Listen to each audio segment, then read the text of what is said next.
among all the countries with the highest risks nationwide, worldwide. At least 60% of the country's total land area is exposed to multiple hazards, and 74% of our population is susceptible to their impact. Having said that, the Filipino people found hope almost 10 years ago with the passage of Republic Act 10121, or the Philippine Disaster Risk Reduction and Management Act of 2010, which established the policies, structures, coordination mechanisms, and programs along with the continuing budget appropriation on DRRM and from national to local levels. Simply put, this law shifted our DRRM practices from reactive emergency and disaster response and management to proactive disaster risk reduction and management. Since RA 10121 was enacted into law, its implementation has been tested a lot of times by a number of natural and man-made disasters that disrupted and claimed lives and properties of our countrymen.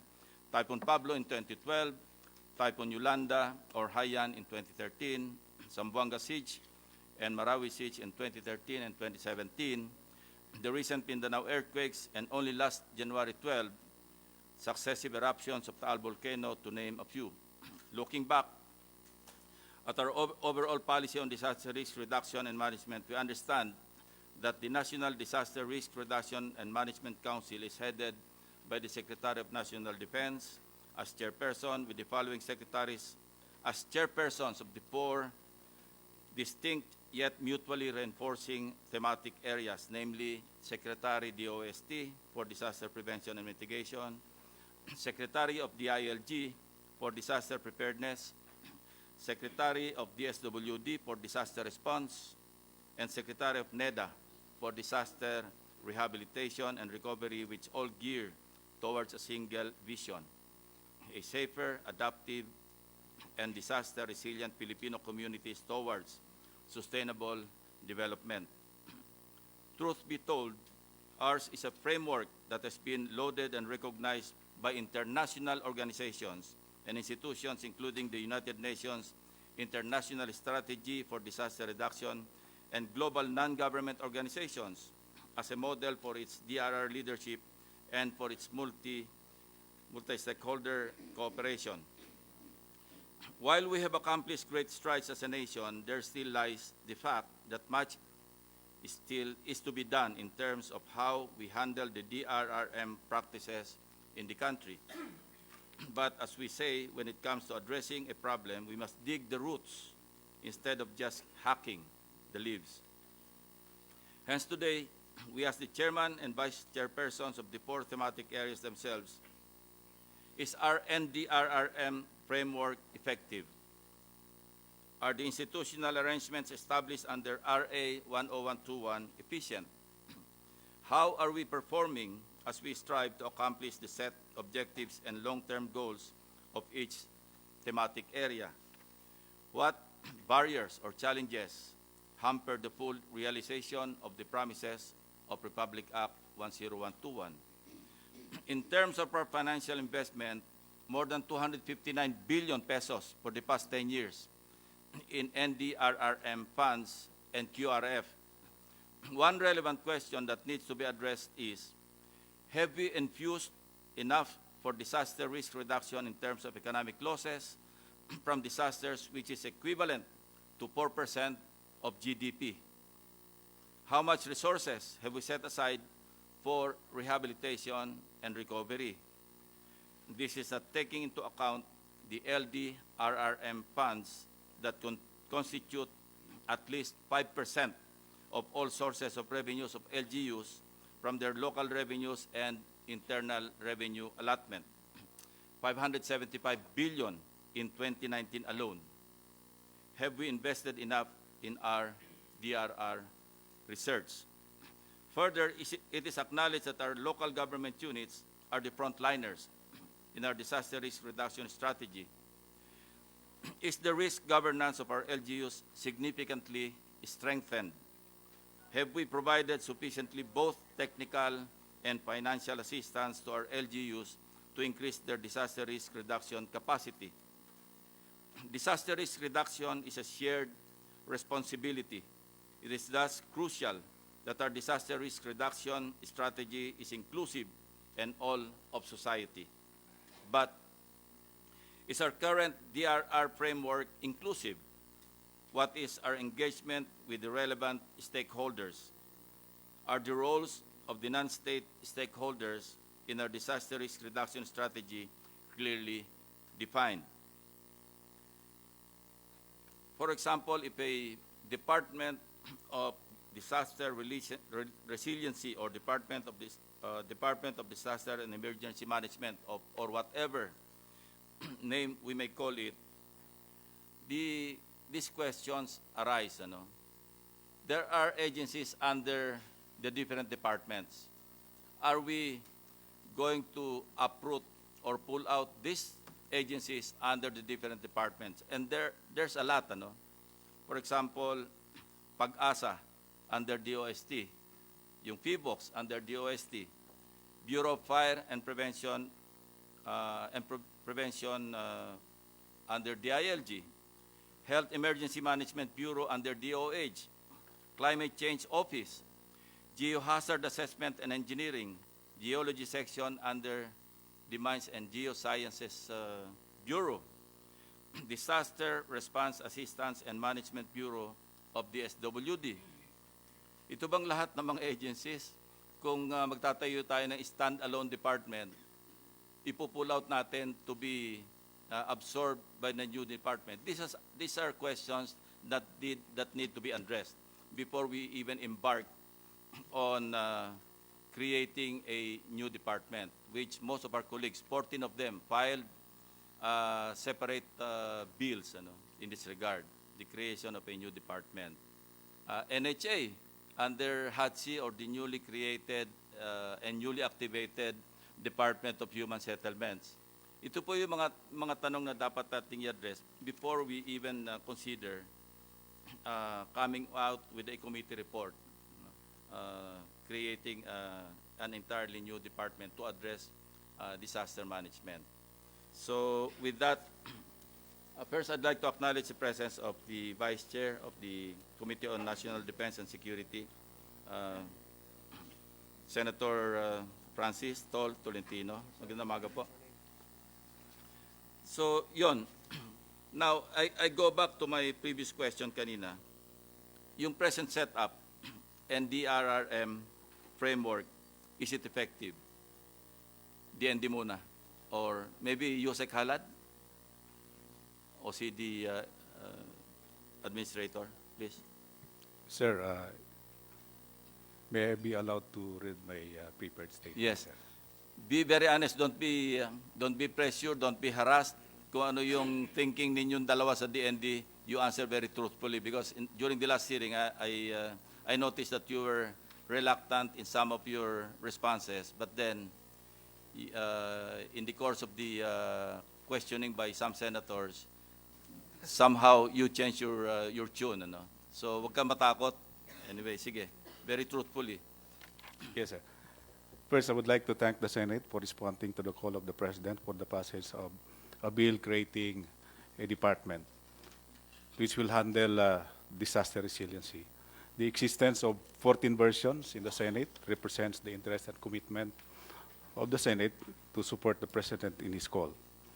By virtue of Republic Act 10121, the OCD has been mandated to administer a comprehensive national civil defense and disaster risk reduction management program by providing leadership in the continuous development of strategic and systematic approaches, as well as measures to reduce the vulnerabilities and risks to hazards and manage the consequences of disasters.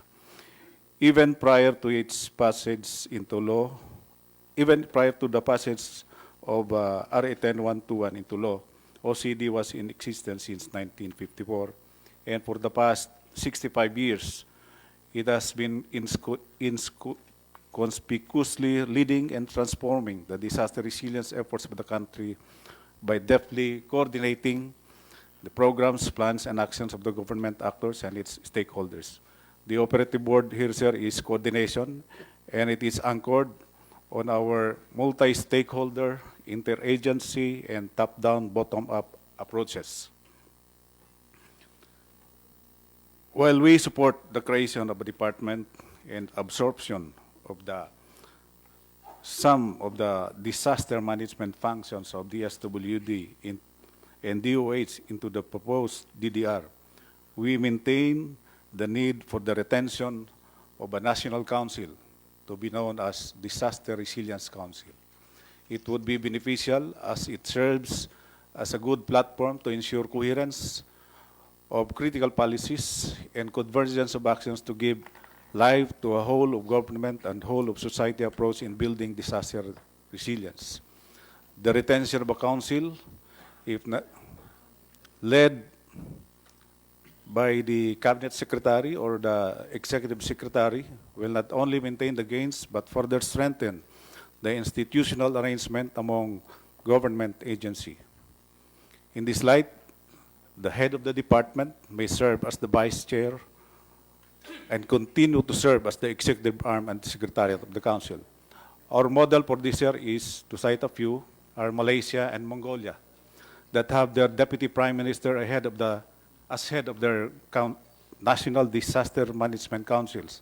In my engagement with my counterpart in Mongolia, he admitted that their model was Republic Act 10121, but they saw the weakness of the structure, and that is the structure of the NDRMC headed by a cabinet secretary. So they made the head of that council hire the deputy prime minister. Disaster resiliency is everybody's goal. It cannot be attained by one department alone. It can be attained through our whole of society approach, through our whole of government and interagency approach, and top-down, bottom-up approach. For example, sir, is our concept of national security, which has various dimensions. The National Security Council is headed by the President, with as members the cabinet secretaries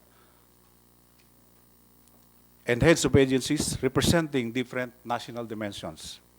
We don't have a department known as Department of National Security. We have a Department of National Defense, which represents only one aspect or dimension of national security. Lastly, is my reservation on the capacity of the DDR to address risk reduction. To highlight, after the earthquake in Mindanao, we recorded 99,065 damaged houses, 34,000 of which were totally damaged. We also recorded 2,480 damaged schools, 47 of which were totally damaged. From Typhoon Tisoy, we recorded 558,844 damaged houses, 63,466 of which were totally damaged, and 2,249 damaged houses, damaged schools, rather.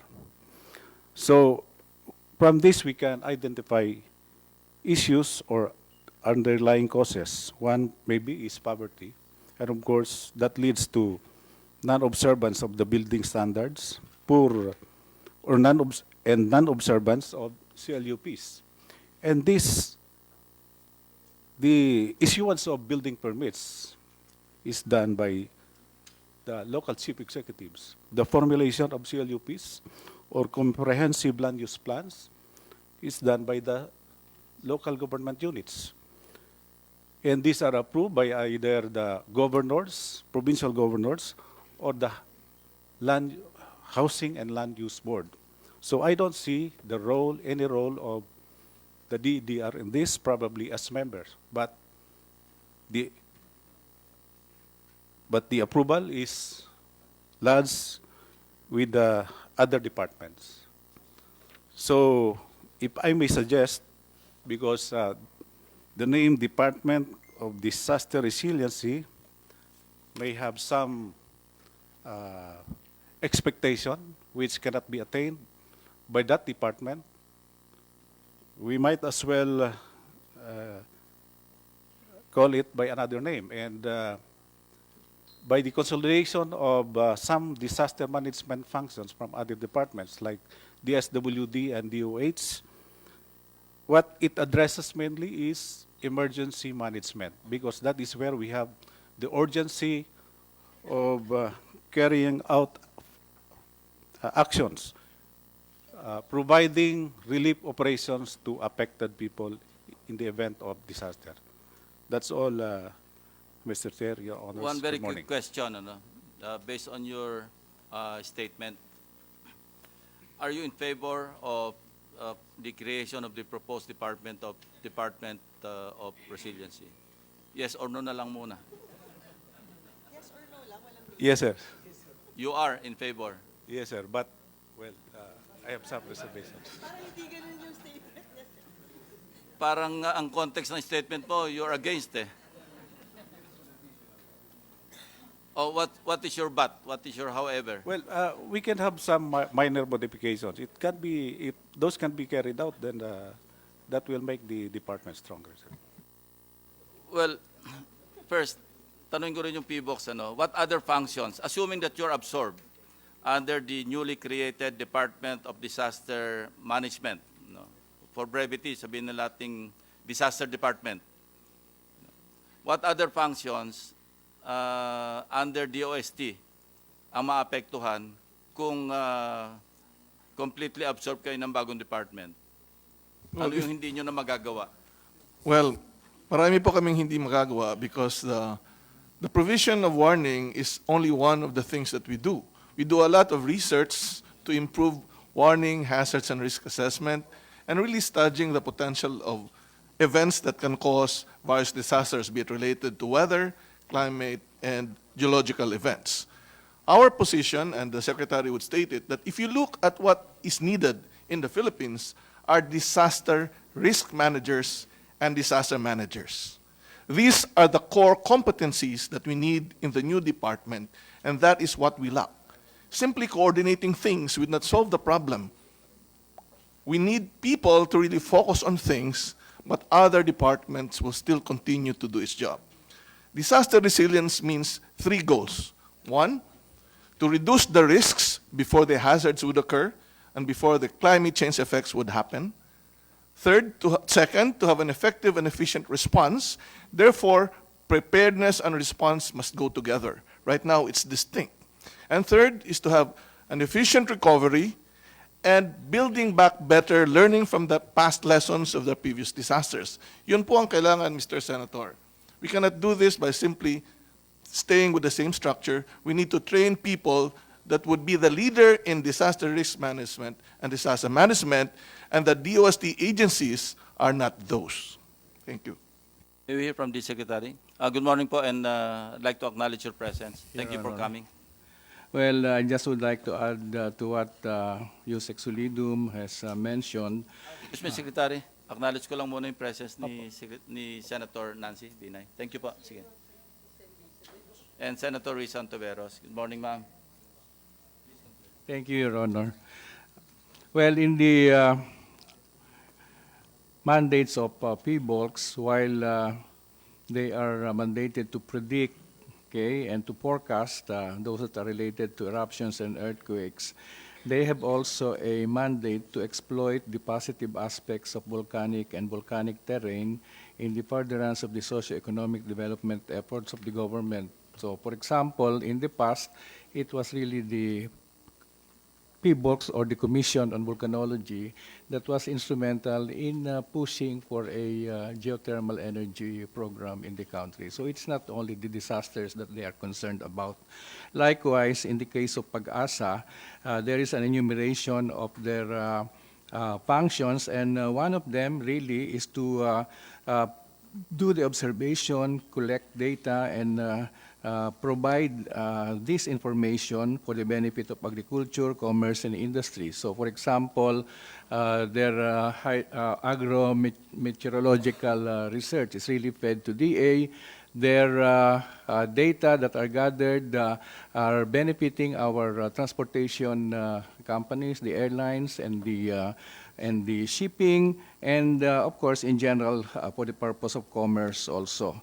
Now, we definitely would like Pag-asa and PBOX to remain with DOST because they are actually science organizations, and they actually are part of the other institutions within our system, our research and development institutes. In fact, they lead some of the researches that are being done as a team of agencies, and definitely they are actually recognized as science agencies by their counterparts in the whole world. Now, if there is a question on the governance model in other countries, I just would like to mention that, for example, in the U.S. Geological Survey and the NOAA, or the National Oceanic and Atmospheric Administration, are part of the Department of Interior, while the Federal Emergency Management Agency, which may be equivalent to the Disaster Resilience Department, is part of their Department of Homeland Security. They have no Department of Science and Technology. Thank you, Your Honor. Before I yield the floor to the other members of the committee, what's the official position now of the OST on the creation of the proposed creation of the department? Your Honor, there is an administration bill that was mentioned by the President in the SONA. We support that bill, but that bill does not transfer Pag-asa and PBOX to DRR.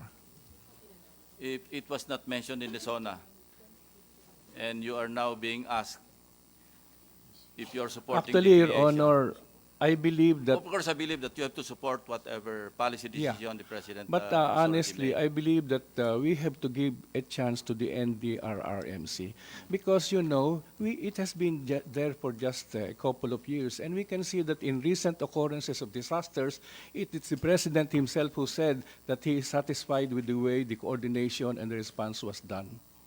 So if I were to be asked if it was not mentioned in the SONA, I would prefer that we maintain the NDRRMC. Thank you, sir. But would you agree that there should be a shift now, 10 years after the passage of 10121, there should be a shift from being reactive to being proactive? No? Meaning, ang emphasis na natin, prevention and mitigation na. So we can prevent loss of lives, yung destruction of properties, instead of just being reactive whenever there's a calamity. That's the only time that we scramble. I support that, Your Honor. Yeah. So, anyone from the members of the committee would like to? Senator Tolentino is recognized. Magandang umaga po. Siguro tanungin ko lang, mag-react lang ako dun sa mga nauna po nagsalita kanina, si Usek Khalid and then si Director Sulidum, Secretary de la Peña, and then turn this committee conversation into current affairs by directing a question likewise to Mr. Lito Castro, Batangas, PDRRMO. Ito po nangyari sa Taal. How will the present setup be more efficient with the present setup? I direct this to Usek Khalid and likewise to Secretary de la Peña. Okay yung sabi niyo, Secretary de la Peña, okay yung existing setup. Kung hindi po dumating si Presidente sa Batangas City, makukonvene ba yung NDRIMC? Ilang meeting na ng NDRIMC? Siguro, hindi naman uma-attend yung mga cabinet, no offense to my former colleagues in the cabinet, hindi po na obligang umattend yung miyembro ng kabinete. Halimbawa po si Usek Khalid ang tumawag na meeting as Executive Director of NDRIMC, a-attend ba si Secretary de la Peña? A-attend ba ang Secretary ng DILG? Secretary Anyo? A-attend ba ang Secretary ng DSWD? Yung totoo. Can a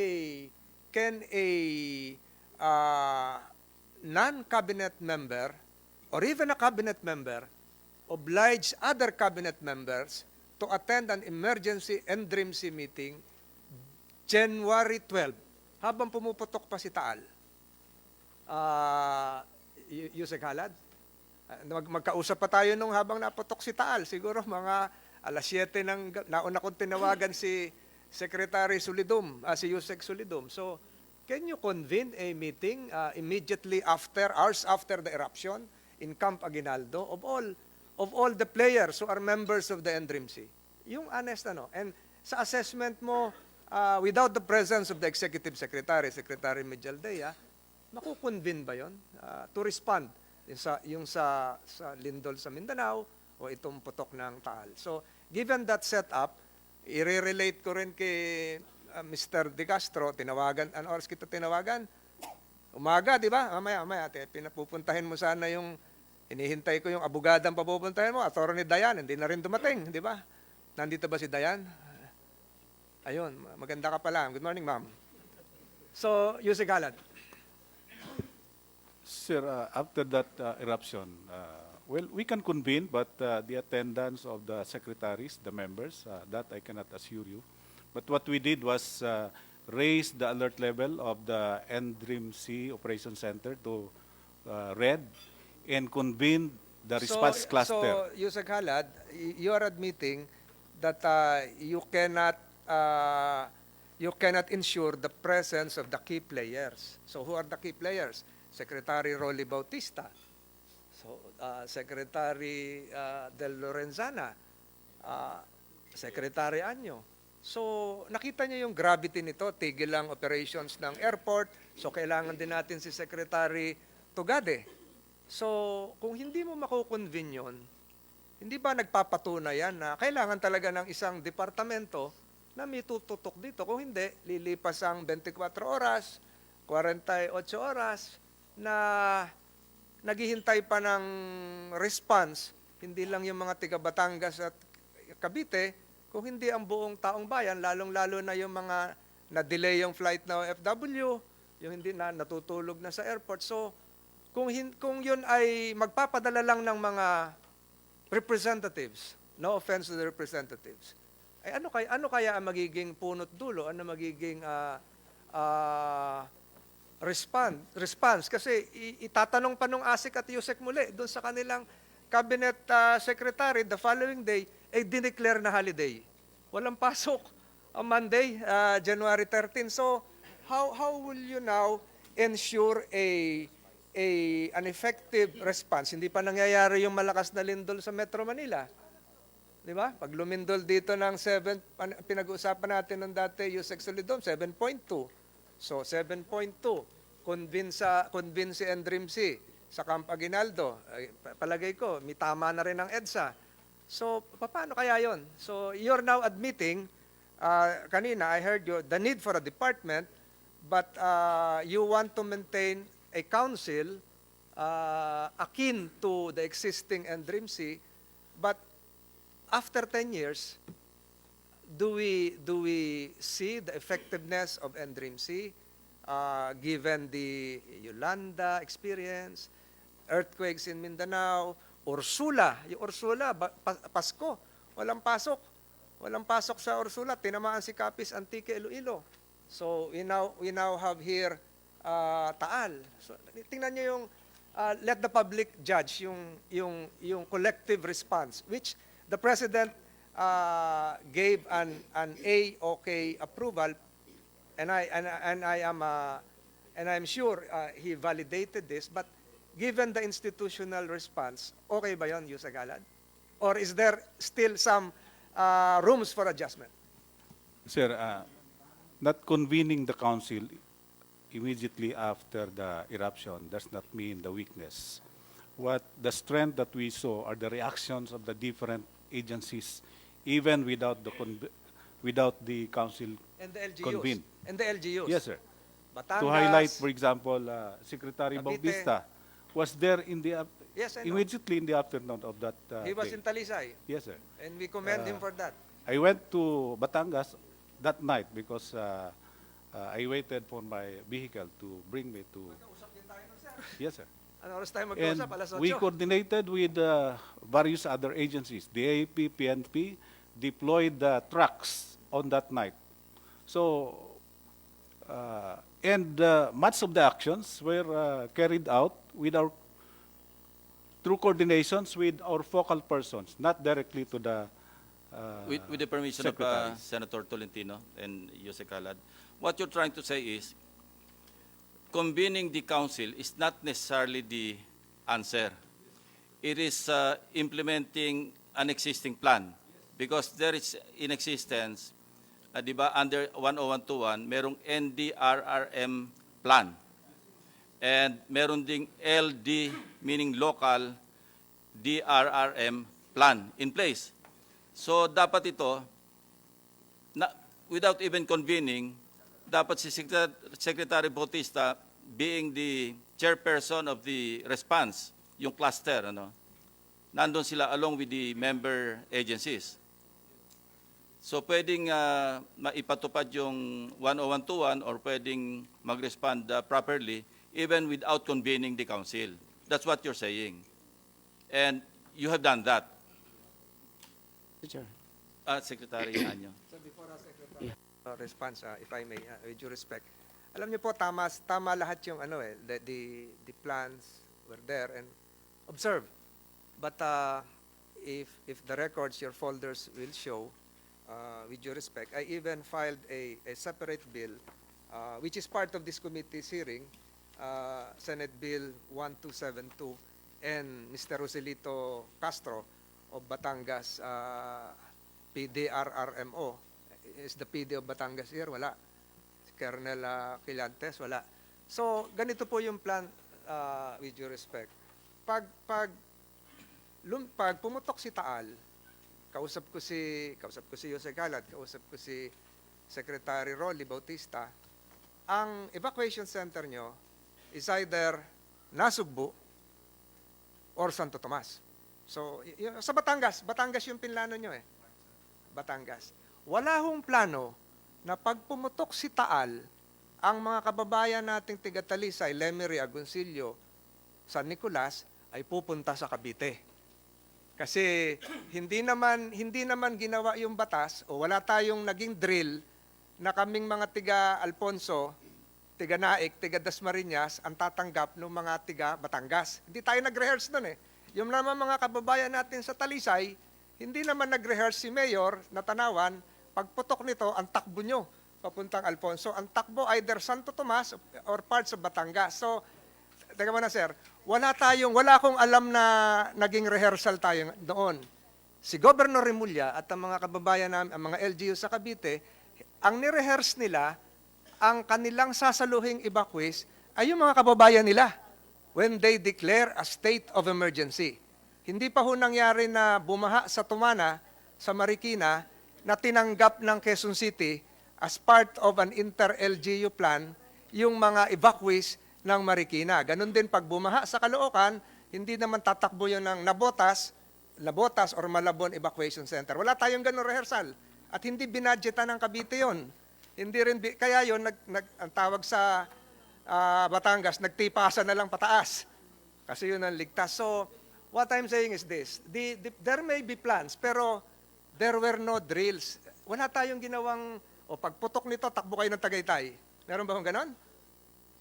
Hindi, kami, as far as Tagaytay is concerned, hindi ko alam na itong evacuation center namin naka-reserve for Laurel, Lemery, Agoncillo. Ganun ba yun? Pasalita din, Secretary Anyo. Your Honor, we have the contingency plan for Taal Volcano eruption. Part of that is the evacuation plan.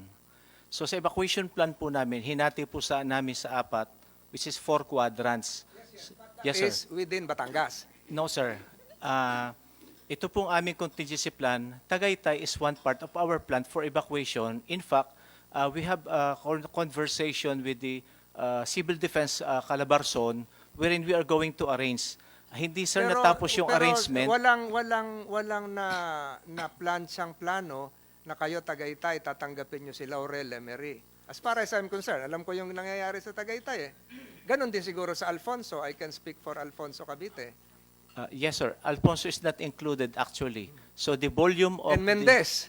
Ang dami naming evacuee sa Mendez. And Dasmariñas. Yes, sir. And Naik. Di ba? So, Kaya sinasabi ko po ito, Mr. Chair, so given the existing protocols, may mga pangyayari na hindi natin naplano. Nasa palagay ko, dapat natin ayusin.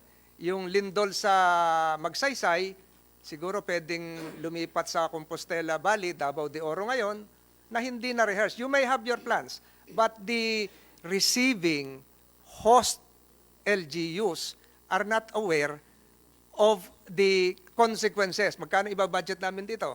Saan ang, yun ba ang gagamitin? Kasi ang nire-rehearse natin, yung ating local DREAMC, pati yung local social welfare officers, ay yung mga kababayan lang nila. Di ba? Pag halimbawa naman lumindol sa Tagaytay, wala rin naman kayong plano na magtatakbuhan kami papunta ng Agoncillo, Bawan, Alitagtag, Ibaan, mataas na kami, di ba? So, lahat po ito, kung meron kayong 4 quadrants, it was not rehearsed, it was not budgeted, it was probably it's part of your long-term plan. Kaya po siguro, Mr. Chair, ang sinasabi ko po rito, for purposes of NDRIMC, although we have protocols, the immediate reaction would call for an adjustment to realities on the ground. Di ba? Mr. Chair.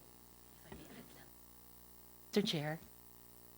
Senator Ontiveros. Thank you, Mr. Chair. With the permission of Sen. Francis, gusto ko lang, because I need to step out a bit, pero may relationship dun sa line of questioning ni Sen. Francis, yung follow-up question ko.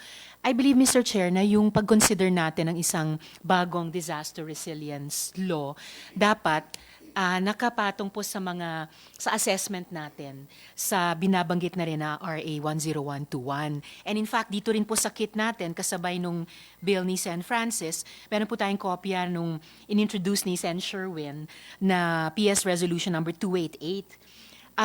Konektado po sa tanong ko, meron na po bang assessment o sunset review ng RA 10121? At kung meron, kung ano po yung pertinent findings niya. Undergirding itong mga tinatanong ni Sen. Francis kay Mr. Castro, yung actual implementation ng plano on the ground, Mr. Chair. Anybody can respond? Secretary Anyo, you were about to say something earlier. Sir, first on the question of convening the NDRRMC, actually, if the chairman, which is the Secretary of National Defense, calls for the convening of the NDRRMC, all the cabinet will attend, because we have been doing this even during times that there are no disasters. In fact, we have periodic regular meetings and simulation exercise.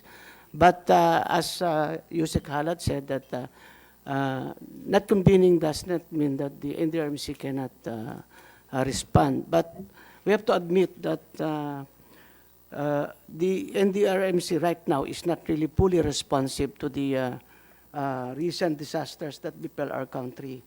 Considering that we are in the Ring of Fire and the Typhoon Belt, and we have so much volcanoes in our country, so there's really a need to strengthen the NDRMC. Right now, unlike in other countries, it appears that the Philippines has the biggest coordinating body when dealing with disasters. US has Pima, Russia has Ministry of Emergency Situations, Canada has its Public Safety, and Australia has its Emergency Management. Maybe not necessarily making it one full department, but elevating the NDRMC. Just like what Usek Khalid said, in Mongolia, it is led by the Prime Minister, where it has a lot of authority to summon everyone, even using the entire machinery of the country.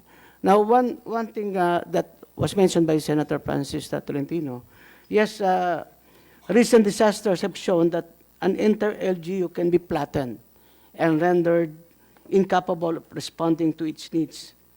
And the other LGUs should be allowed to assist affected LGUs in furtherance of the interlocal government relations that is enshrined in the local government code.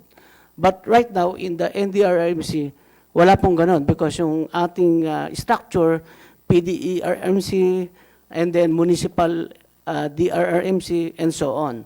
So wala pong inter-provincial and inter-municipal. So those are the things that we would like to amend in our NDRMC law. Senator Risa, Yes, Mr. Chair. whichever way the discussion this morning goes, two basic questions yung doon tayo babalik. Is the creation of the department necessary? Second question, is it feasible? I'd like to, for example, yung Taal, when was the first time that PBOX dished out yung alert notice ninyo? March 2019.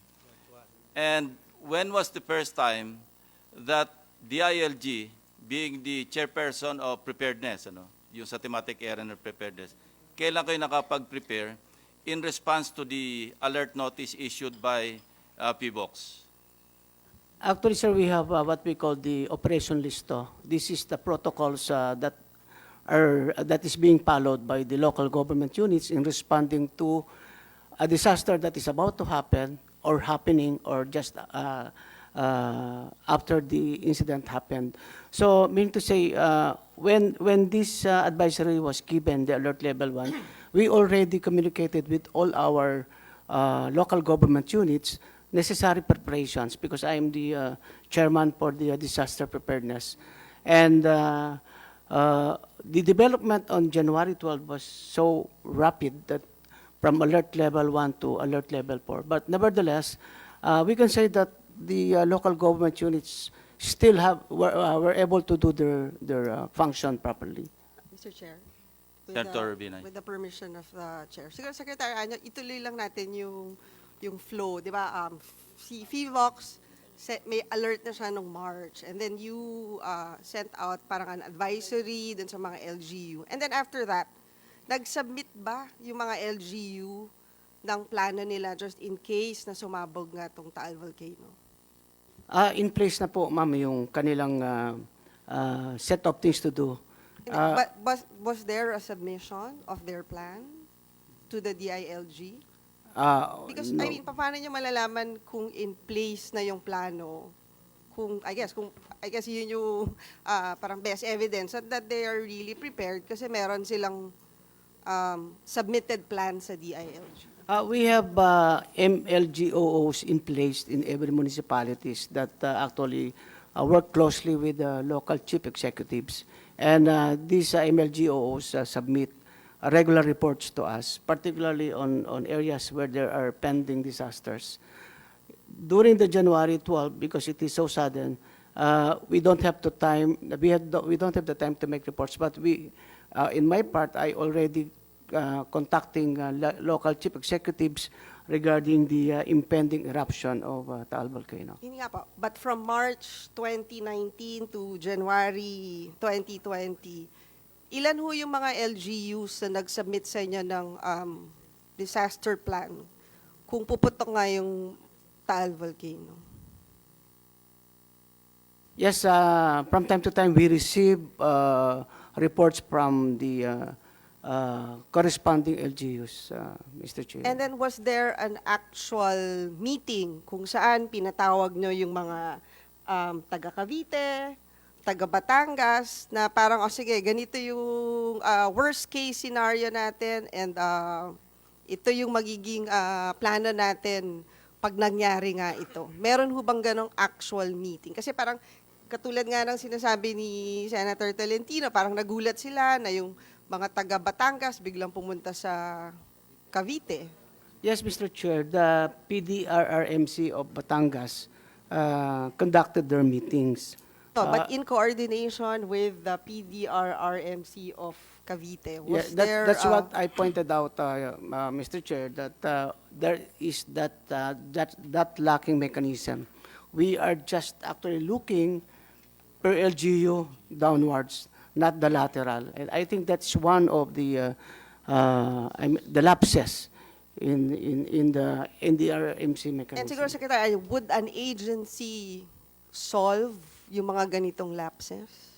Well, actually, it depends Creation on of a the... department would solve yung mga ganitong lapses? Or was it just a matter of following certain protocol na hindi nasunod dito? Because I don't think you need the department to call a meeting between provinces, or di ba meron pa nga, may mga regional development council pa. So, hindi kaya nandun din yung pagkukulang?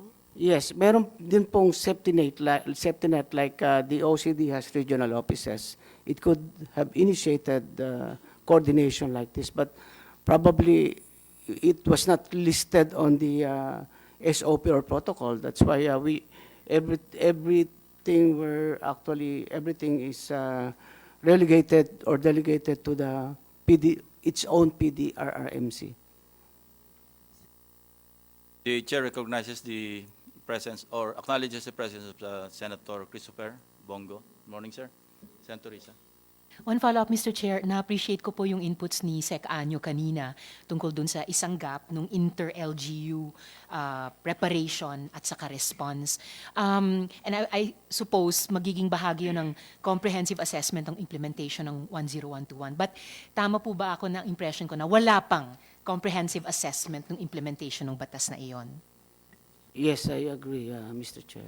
And so, magiging mahalaga po yung pagdinig ng Senate nung resolution ni Sen. Sherwin precisely for that purpose. And tingin ko lang po, Chair, na those findings would be important basis sa pag-consider natin ito namang bill on a department. Thank you, Mr. Chair. Yeah, let's include in our discussion the members of the NGOs, starting with Usek Pama, Ms. Loisaga, and then Dr. Laliana, in that order.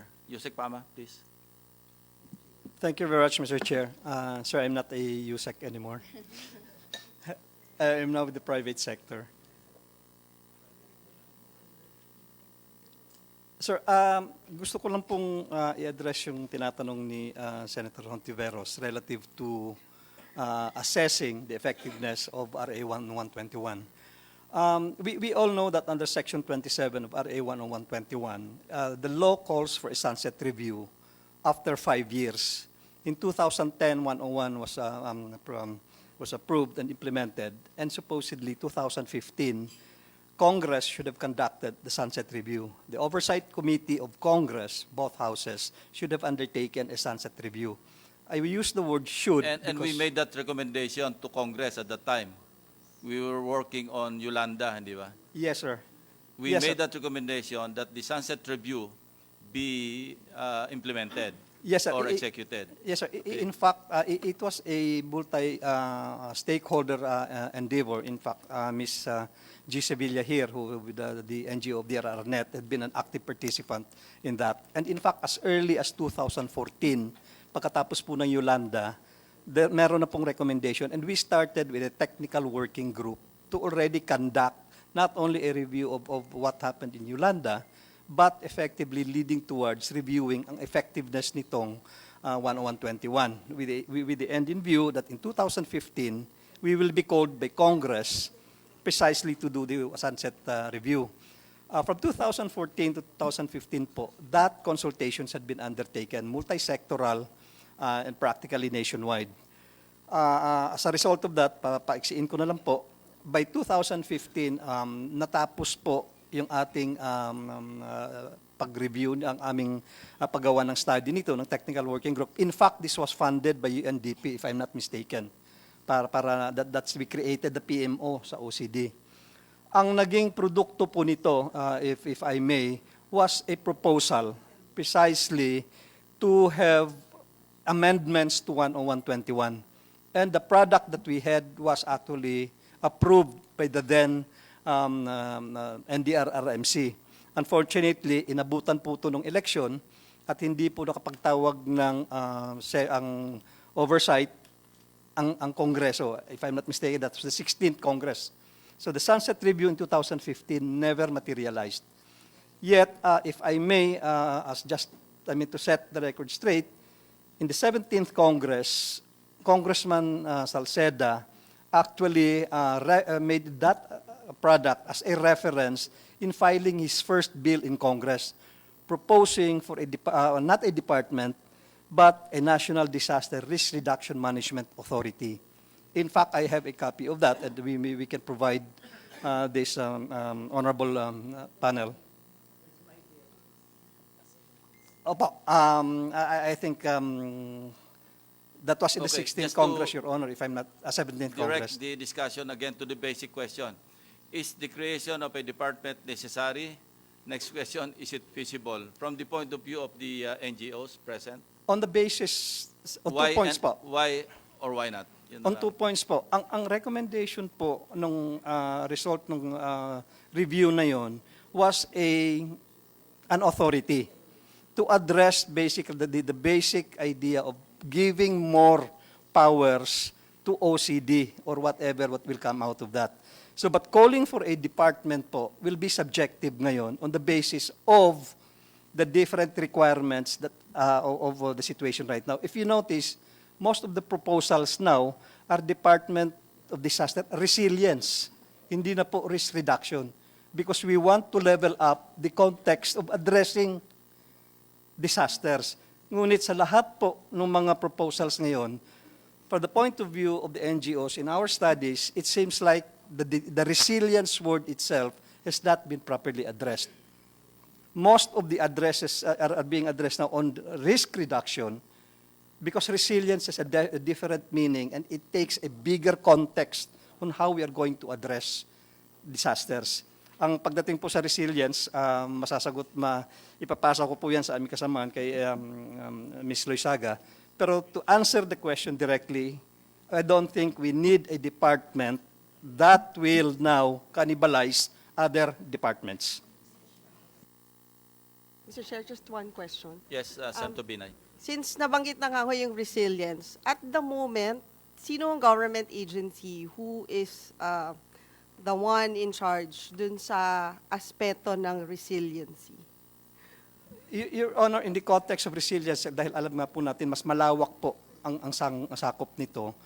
Pag sinabi po natin ngayon na resilience, disaster resilience sa gobyerno, maraming ahensya po ng gobyerno ang nakatutok dito. Kasama na po, for example, the Climate Change Commission.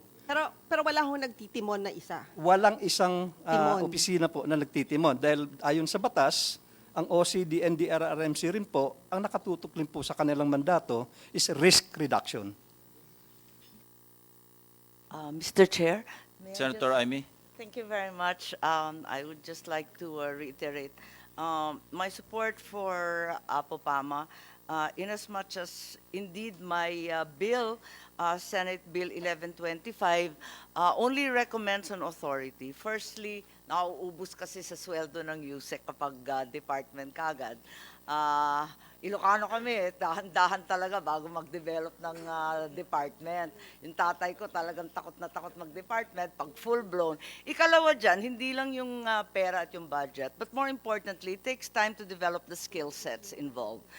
You can't get the people because you have to train them up, and as my Tony and the rest knows, this is a very technical, scientific-based subject.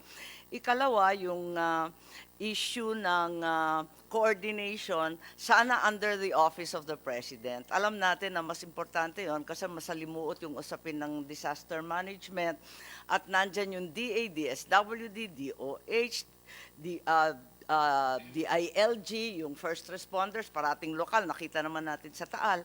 At ang dapat gamitin, ang ginagamit na termino sa buong mundo ngayon, resilience na. You really can't manage a disaster, so it's a clear misnomer. And resiliency is a year-round, multidisciplinary approach. Yun lang po. Thank you. Senator Risa. Then after Senator Risa, we'll hear from Ms. Loizaga and then Dr. Laliana. Thank you, Mr. Chair. Could the Chair, on behalf of the committee, please request from Vice Admiral Pima a copy of the pre-sunset review proposed amendments to 10121 na nabuo po nung dating technical working group. Salamat, Mr. Chair. And after Ms. Loizaga and Dr. Liliana, we want to hear from DBM yung cost relative to the statement of Senator Amy. Mamaya, we want to hear from you to put up a department, especially a mega department, no, as proposed, ano? Because I call it a mega department kasi may mga proposal to even absorb other agencies belonging to the different departments. So later, Ms. Loizaga, please. Thank you very much, Mr. Chair. On behalf of the National Resilience Council, we would like to echo the support for Senator Gatchalian's resolution on the review and the inquiry, and to finalize, in fact, the sunset review of 10121. We would also like to echo the words of Usek Pama in referring to resilience as distinct from disaster risk reduction. At this point, there is no one department we see that is, in fact, in charge of resilience. However, it's critically important to define disasters as not humanitarian events, but events that are caused by development decisions. This means that the risk that is the cause of disasters is the combination of three elements: the hazards, the exposure, and the elements of vulnerability and the characteristics of vulnerability, where we do not see a great emphasis in any of the bills that are being proposed, and in previous, the 10121 as well, is this new emphasis of resilience on really mitigating and decreasing exposure and vulnerability. Who builds what, when, where, and how are the sources of risk in our country. The hazards are always present, but the decisions that pertain to risk governance locally, nationally, and regionally are what causes disasters to happen. Ibig po sabihin, man-made po ang disasters natin. We decide where to build, how to build, whom to settle where, and therefore we create that risk and not the hazards that are causing the disasters to happen. So resilience in this case means that we will be making decisions that will increase the capacity of our communities and society to absorb the risk, but also to recover in a way that will make us less vulnerable to the future hazards that may happen. And right now po, this development aspect of resilience is not given due emphasis. We wish to cite po the role of NEDA in this respect. In terms of investments and planning for resilience, the National Economic Development Authority actually has a very key role to play. Ambisyon natin, the National Security Strategy, all cite disaster resilience. We just don't see it echoed po in the bills at the moment. Secondly, we feel that the role of other sectors of society is also underemphasized. The private sector po has a very large role to play in generating disaster risk, as well as reducing it and preventing it to happen. We're hoping for more participation and inclusivity on behalf of the private sector in terms of trying to stop risk from being created, reduce the risk that they have already contributed to, and prevent the future of risk in the country. Finally po, the role of the Council is really to emphasize the preventive nature of our work. We want to emphasize the proactive and preventive nature of resilience planning and investment, and in this regard, risk governance from the local to the national level, that it be multi-stakeholder and beyond multidisciplinary, and we would like to echo what Senator Marcos has said, we would like to include the word transdisciplinary in our approaches. We look at systems, we look at networks, we look at the coordination between agencies, and we look at the way these agencies relate to other sectors of society. Only once we can do that, can we really say that we are able to provide the institutional arrangements within government to actually generate the resilience as a national goal. Thank you po. From the response of Ms. Yulo Loizaga relative to the term man-made, would that probably include a terror attack, a chemical attack, a massive bomb explosion, which probably would not fit in your ordinary definition of resilience? Because these things, though man-made, would be different from a natural calamity, and most of our military officers here are familiar with that. So yes, I think the resilience there would be, would in no way be, would jibe with these acts of terror. This is very timely because we're discussing in the plenary revisions to the Human Security Act. Yes, sir. Mr. Chair, with your indulgence, may I respond to Senator Tolentino? Yes, in fact, in our definition of resilience, Senator Tolentino, we look at different pillars, what we call, in terms of contributing to resilience. One is leadership and governance, the critical decision-making capacity that is based on evidence. Secondly, we look at human development systems, social, education, health. Thirdly, we look at economy, infrastructure, buildings and households, environment. And lastly, sir, human security, not just in its current definition, which relates to food, energy, and water security, but inclusive of freedom from fear, want, and indignities, as well as public safety, territorial defense, the defense against biological and other man-made or human-induced hazards. We include all of these in our metric system for resilience, specifically in LGUs such as Zamboanga City, wherein together with Joint Task Force Zamboanga, we have devised a scorecard that addresses both their external, internal public safety and security, as well as their HADR capabilities. So human security is part, both man-made, both natural, man-made, and of course what we're calling now natural technological disasters, which are characterized by what happened in Fukushima, wherein interdependent technological systems are impacted by natural hazards that then cause a series of cascading disasters. So not just natural hazards, man-made or human-induced, but also natural technological hazards are now part of the resilience agenda. Ms. Lusaga, what do you see as the weaknesses of the present setup under 10121, if any? Sir, if I may, we really wish to echo the words of the OSC Secretary, as well as Usek Pama and Usek Khalid and Secretary Anyo. We feel that the leadership rank of the OCD, CDA, and Executive Director must be elevated and must be given greater authority and responsibility as well. And what is your position in the proposed creation of a department?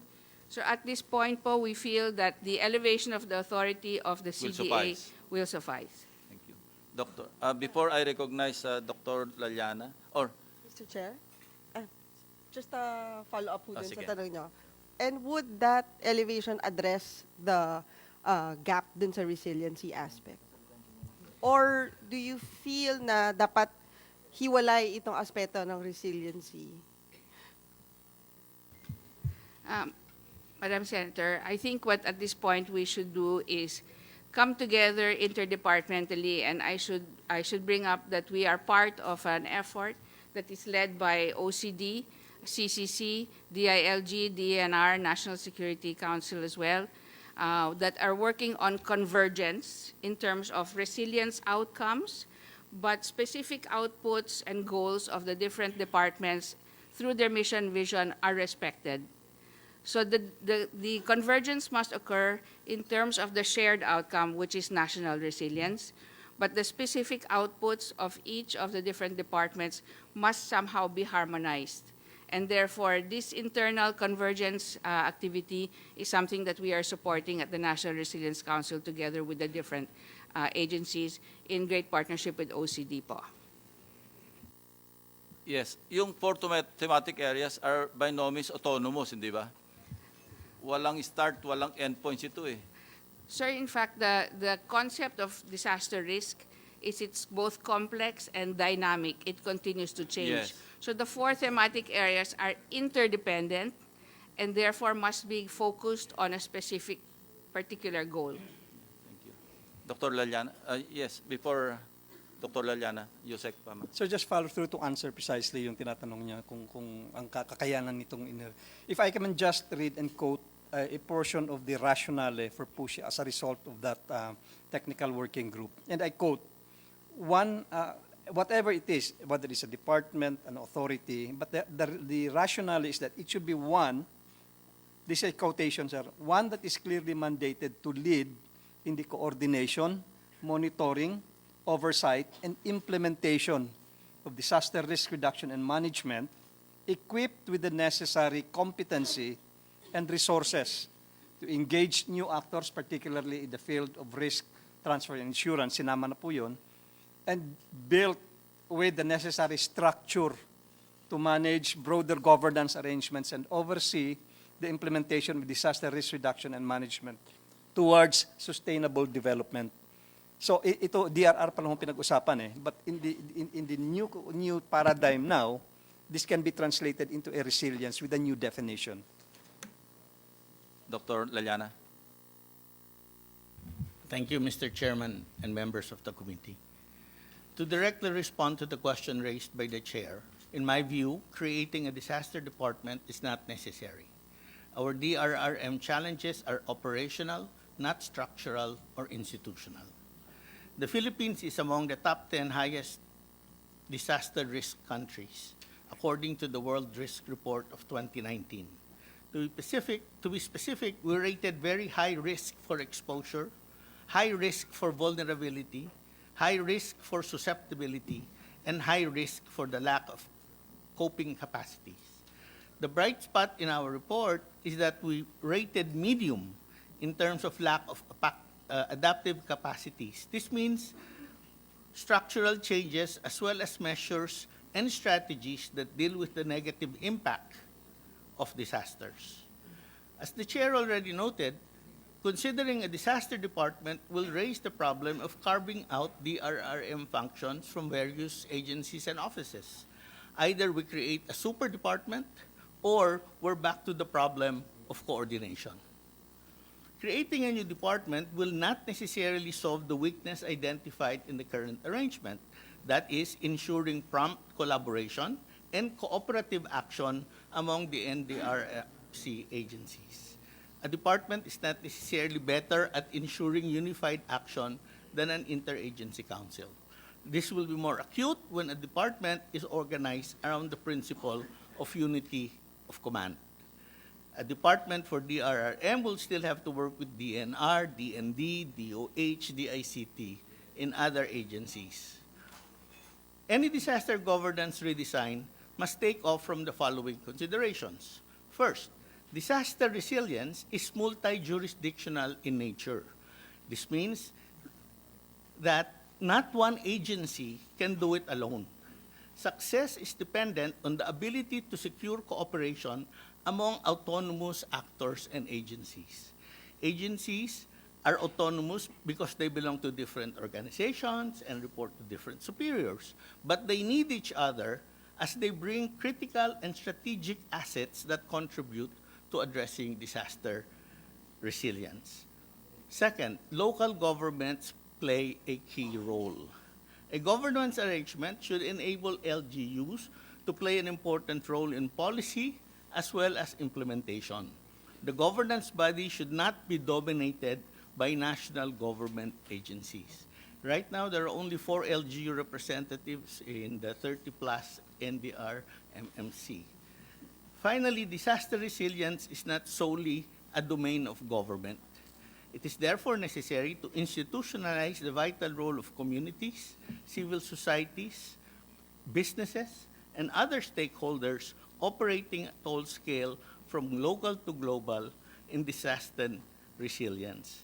Token representation of stakeholders should give way to their full participation in decision-making and implementation.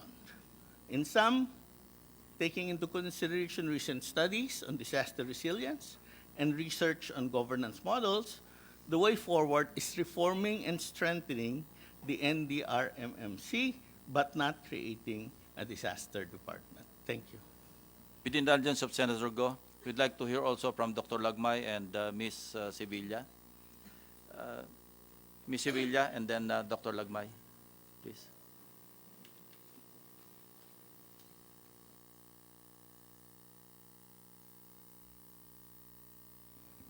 Good morning to everyone, Mr. Chair. Good morning, and thank you for this opportunity that you have provided the sector. As mentioned, I represent the non-government sector, and I'd like to say that I agree with most of the points raised by the different departments, even which was started by Usek Khalid. I agree that to the questions that you raised, Mr. Chair, the basic information is missing. What are the challenges of RA 10121? I agree on behalf of my DRRNet Philippines. the council, the NDRIMC should not be abolished. It should be enhanced given the capacity and maybe the further capabilities. But our network would like to, all of us, to focus on the existing law. The law should not be repealed. It should be amended as provided in the Sunset Review. The results of the Sunset Review would call for many enhancements or changes because we have learned from the many disasters that have visited our country. Yun lang po ang masasabi namin. And I also agree wholeheartedly with Ms. Loisaga's pointing out that there should be more spaces, more platform for participation of the non-government sector, the communities, as mentioned by Dr. Emmanuel. Yes, participation, because as we always know, the frontliners are always the people on the ground. They suffer, but without the information, they will suffer more. In the past 10 years, definitely we have a lot of gains to show.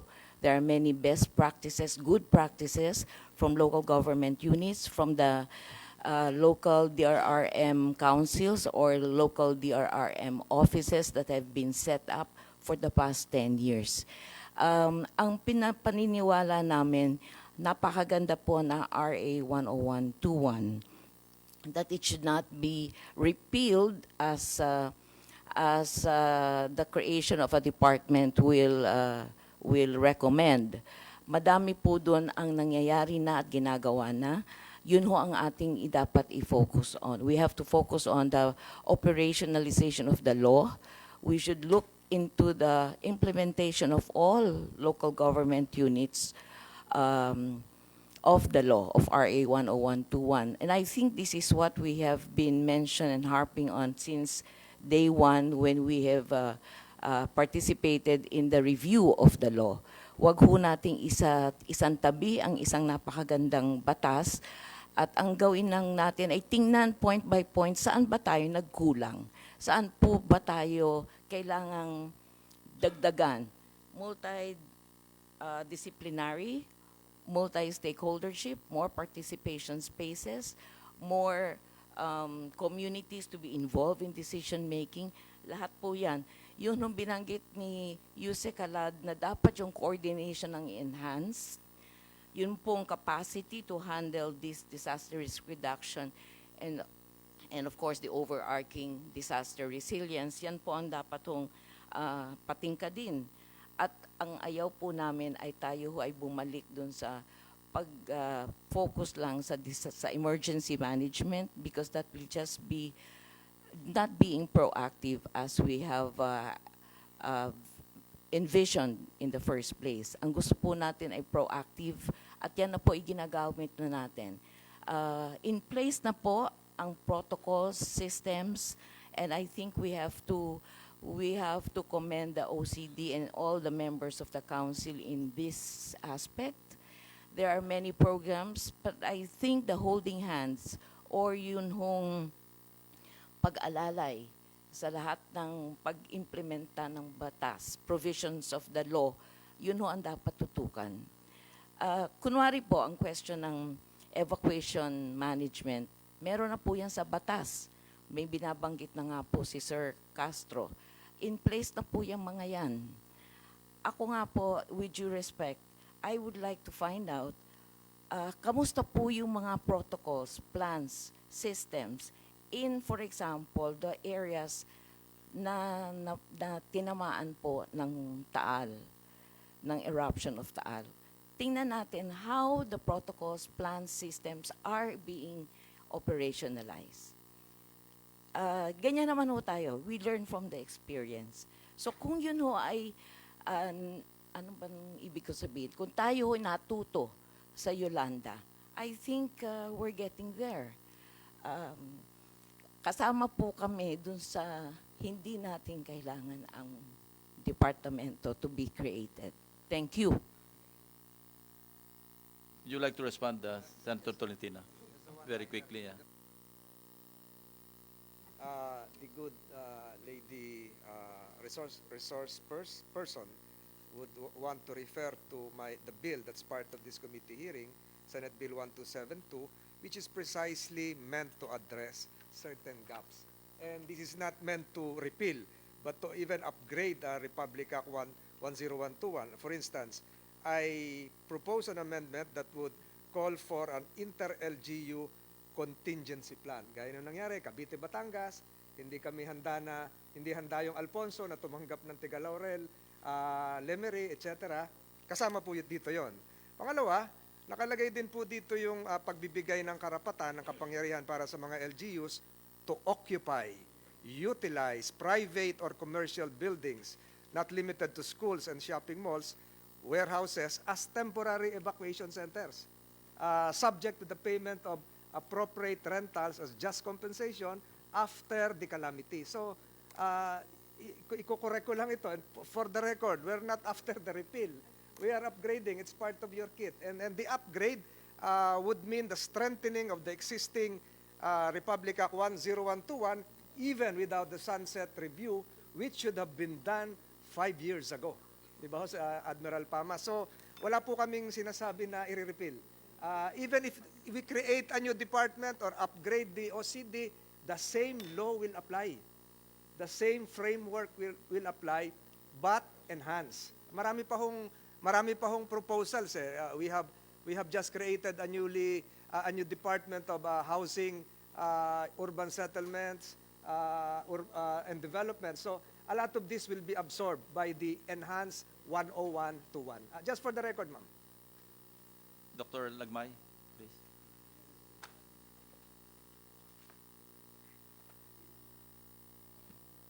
In general po, senators, agree naman po ako doon sa mga sinasabi nung mga NGOs and the private sector. Meron lang po akong gustong i-point out that it's really the fine points that matters, no? Importante po yung sinabi ni Usek, former Usek Pama on the Sunset Review. RA 10121, ano po yan, 9 years, tama ba? 9 years, the CCC, yung Climate Change Act, 10 years, no? 2009 and 2010. May tagal na po ng panahon din yan, no? And although maganda na sinasabi natin itong mga observations natin to, meron pa rin tayong mga disasters na nangyayari. And I think it's important to hear what the people, the Sunset Review said, no? And that document is very, very important. In addition to that, we need to hear from the people sa LGUs who've suffered disasters. Nandito tayo sa Senate, no? But when I go to those people or mga LGUs, they have complaints, no? And these complaints are real, no? Take for example sa Naga City, Cebu, sa Natonin, doon sa Usman, doon sa Biliran, no? Doon sa Vinta. There are places na makikita natin, if you hear the people, there's really a problem. No? So kung ano yung solution doon needs to be addressed. But ano nga ba yung solution na yon? Is it creating a new department or just creating an authority or not creating one at all? Just elevate it into an official na higher authority.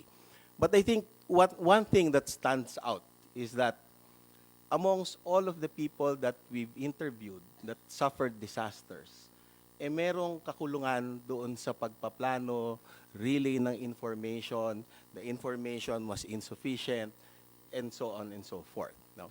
So, doon naman sa Congress, ang sinasabi naman sa Congress, which is really a compilation of, I think, more than 30 bills related to disaster risk reduction as well as climate change adaptation and overall resilience. Hindi naman po basta na-produce yun yung suggestion to create a Department of Disaster Resilience. No? It's really to address the problems raised by the congressman's constituents, no, from different districts. And it's very important that there's one department na accountable, responsible, na nagko-coordinate together in one single unit yung lahat ng efforts that are being done currently. Hindi naman po sinasabi doon sa Department of Disaster Resilience na tatanggalin yung mga efforts ng agencies. In fact, the NDRRMC changed its name to yung National Disaster Resilience Council. That means doon sa department, nandun din po lahat yon, no? Gagawin lang na mas organized, mas maganda yung communication, quick yung communication dahil they are all in a single department. And then there's responsibility, na accountability, na kung ano yung mangyari, there's one point person, one department na pwedeng puntahan ng mga tao for all of these that, as other people said, kailangan synthesized and isa lang ang pinagmumulan ng responsibility at saka ng trabaho. Yun lang po yung amin from the University of the Philippines Resilience Institute. And we're also adding yung emphasis on open data, no? Open data is very, very important kasi in science, you need trust. You need trust to be able to communicate. Doon po sa mga provisions ng department, nakalagay po doon yung key points, which is open data, and secondly, yung probabilistic risk assessment. Currently, we are only doing historical assessments in planning communities. Our hazards are only up to the historical record. We need to anticipate, especially for climate change impacts. And in the versions that I've seen dun po sa Department of Disaster Resilience in Congress, those two very, very important factors or key points, probabilistic risk assessment to anticipate future hazards, including climate change impacts, which will occur in the future, if it's not yet occurring now. That's very critical. We're not doing that now. And open data as well. Kasi po, if you talk about transdisciplinary work, scientists and engineers work together. If we're going to go interdisciplinary, then kailangan po natin mag-work sa mga musicians, sa mga artists, sa mga people from the humanities so that people can embrace the science.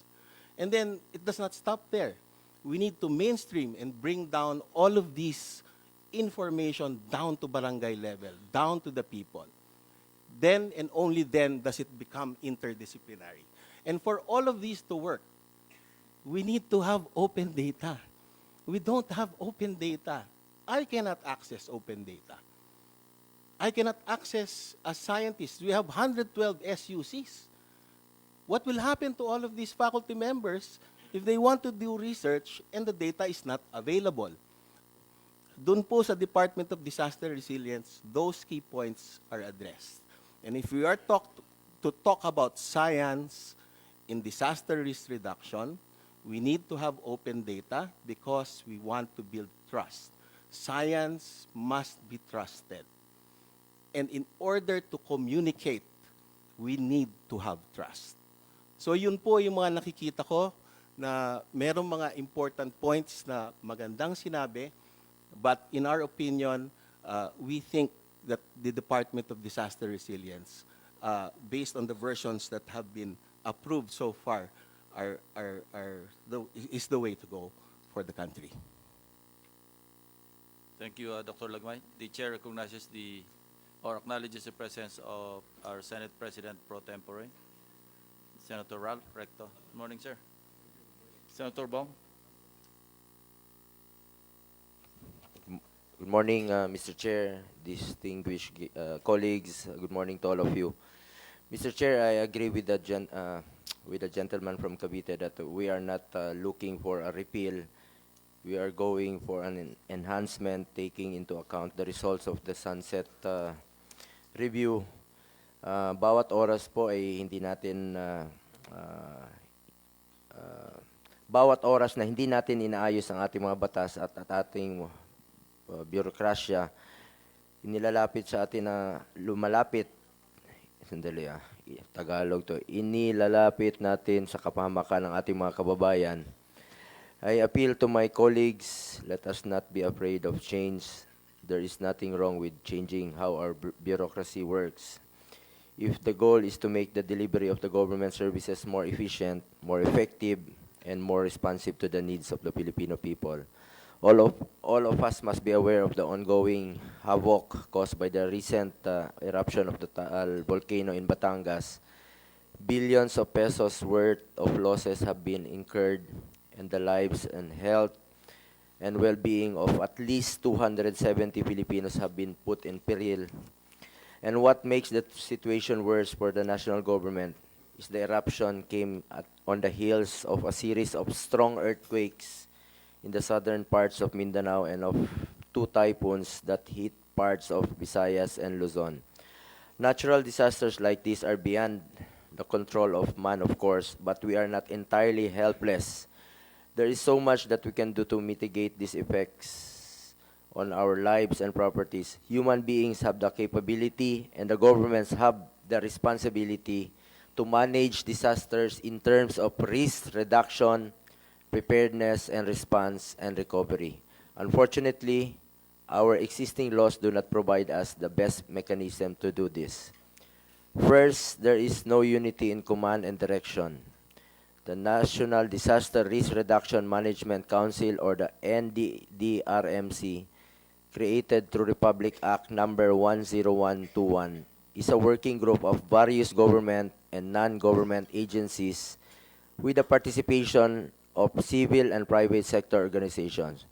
While it is tasked to oversee concerted efforts, no particular agency is in charge of our disaster resilience programs on a full-time and focused basis.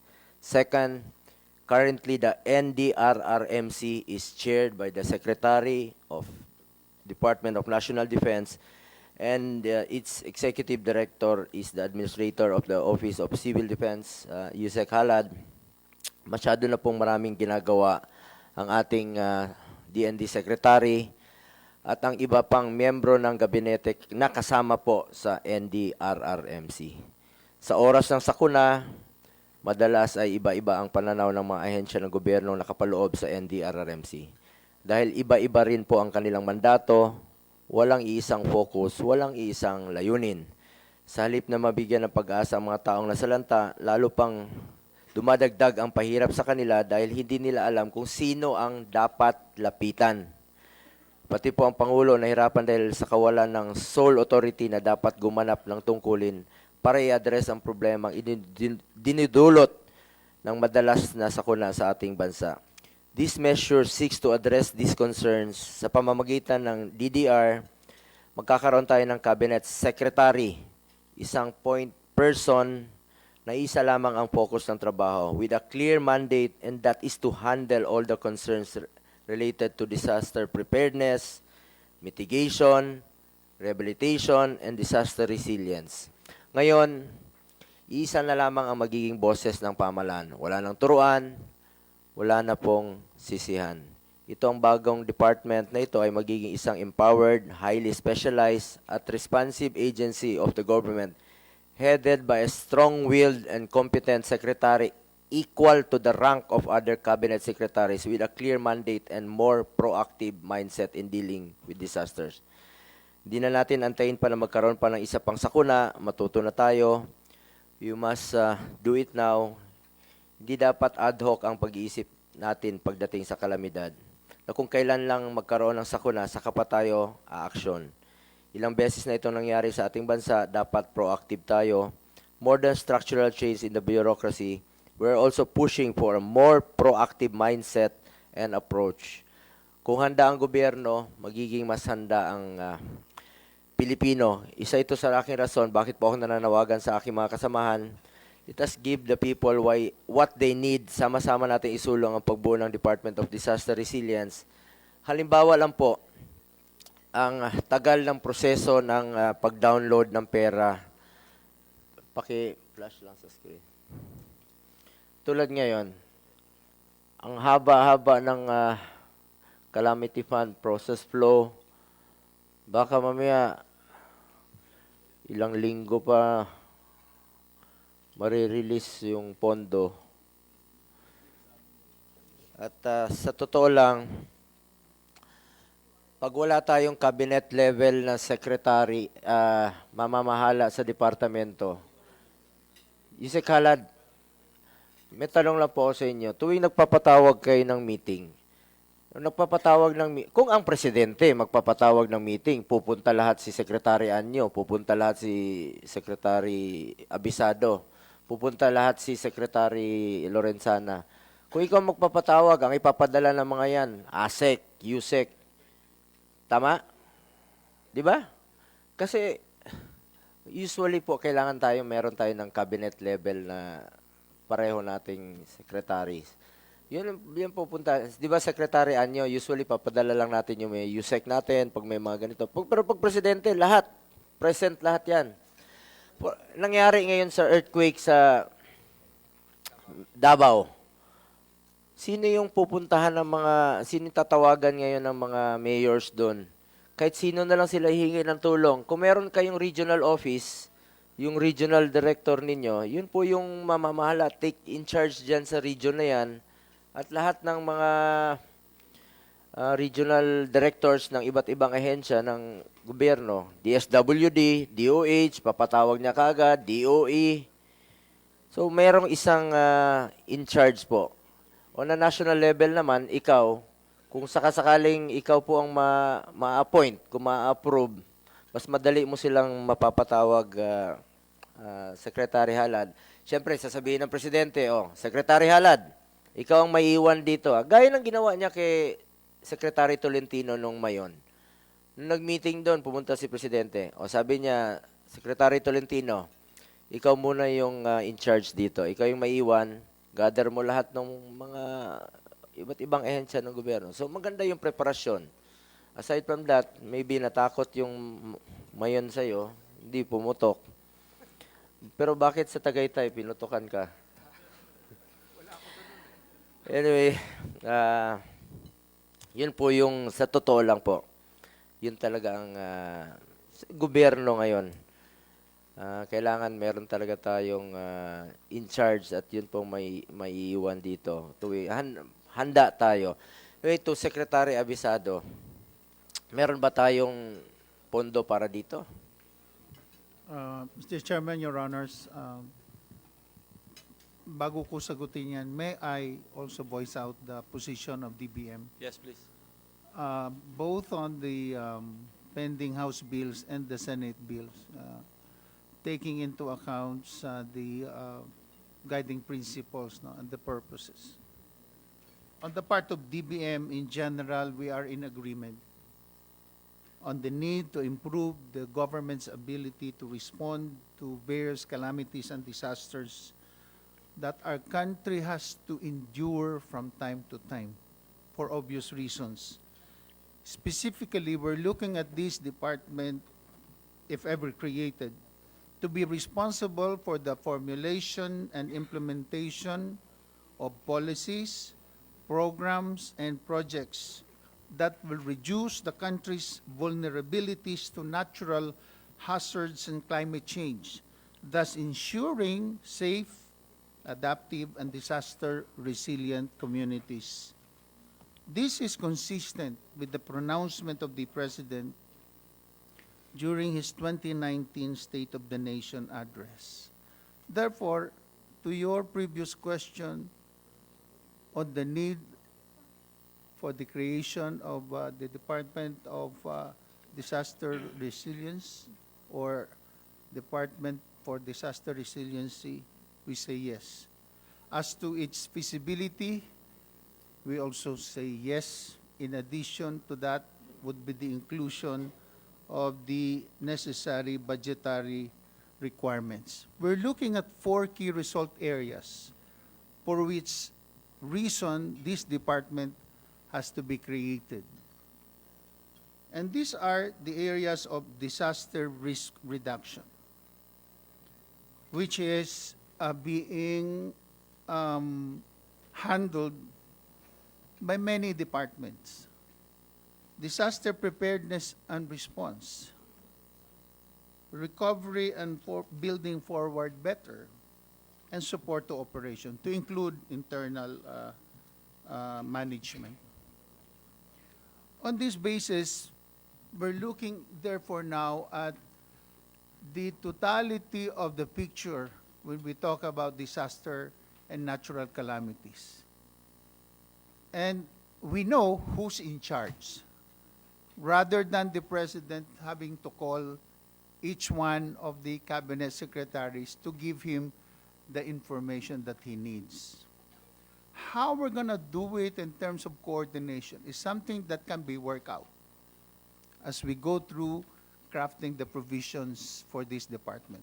And this is where the interplay of the different departments, as well as of the private sector and the non-government organization and the academe, will come into place. And precisely, just the same at the end of the day, we only have one department to really be looked forward to as the one in charge. And for that reason, I feel that we will be more responsive and quick. Rather than at this point in time, if we look at even just the flow of how the calamity funds are being processed up to its release to the implementing agency, oh my goodness, that really takes a lot of time. And that is where I think government must really be serious about it if we want to ensure that our people don't get angry, especially when they say, DBM kasi, hindi ni-release yung pera. Eh, paano namin i-release? Ang haba ng process flow na yan. Eh kung isang department lang, nasa GAA yan, comprehensive release yan, whether we like it or not, antimano nasa department na Which yan. brings me to my question, the more important probably information that we need from you. How much will it take? Start up muna. During the last hearing, Start up lang, Your Honor. Your staff attended, Yes. a certain Miss Clotilde Laksamana Drapete. Yes. Ang testimony niya po, ang sagot niya, 1 billion pesos. Ang Ito tanong po- ko sa kanya, ano to, PS lang? Sabi niya, no. PS, MOE, capital outlay. Of course, I didn't believe her. And I still don't believe her. 1 billion pesos to create a department. Start up lang po. Start 1 up billion lang. pesos? Well, this is how it's being worked out. The estimated minimum funding requirement is about 1.7 billion. Broken down as follows. Personal services at 596,126.771. MOE at 299 million. Capital outlay at 173 million. Totaling 1,068 or thereabouts. 1.7 billion. Regional offices, Yes. provincial offices. Start up down to the regional lamang ito. Building lang po, palagi ko, hindi kakasya yung inyong 1.7 billion. And then, of course, MOE, and as envisioned in some of the legislative proposals, sa mga bills na pinail, mag-absorb po ito ng mga agencies. Even BFP is proposed to be absorbed under the newly created or proposed to be created Department of Disaster Resilience. Your Honor, since our position is start up lamang, no? And in fact, this is just for the internal operations. Pagka sinabi na natin projects, ibang usapan na yan. Like, ang talagang hinihikaya tayo ng Pangulo na maggawa ng mga evacuation center, among others. And therefore, ibang usapan naman yon. But ito lang kasi, we're looking at how can this department really When you start say doing startup, its function. 1 year ito, Yes. one Yes. fiscal year. Yes, 1 fiscal year lang for its operations. Ilang sasakyan ang kailangan nila? Well, we'll have to deal with that Yun kung nga ano sasabi yung natin po, proposal madali nila. sabihin na 1.7 billion. Pero pag kinwenta natin lahat yan, I don't think not even 3 billion or 5 billion will be enough. It therefore depends, Mr. Chair, Your Honors, on the extent as well of how the law is being crafted or to be crafted, because then we will determine just exactly how much would be the funding requirements. But in terms of startup,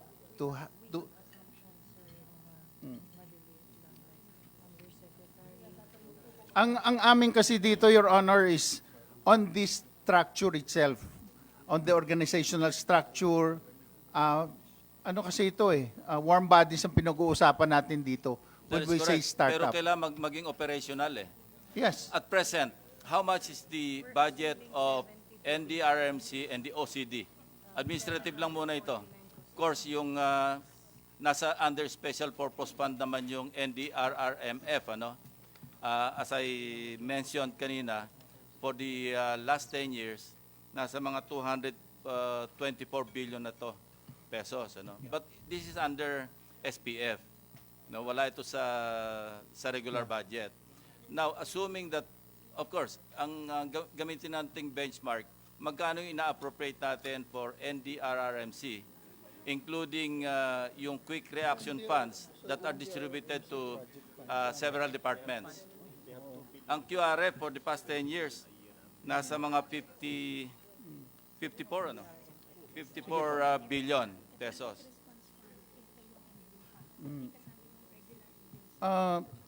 Just for the Alam niyo information. po, Secretary, no? Yes.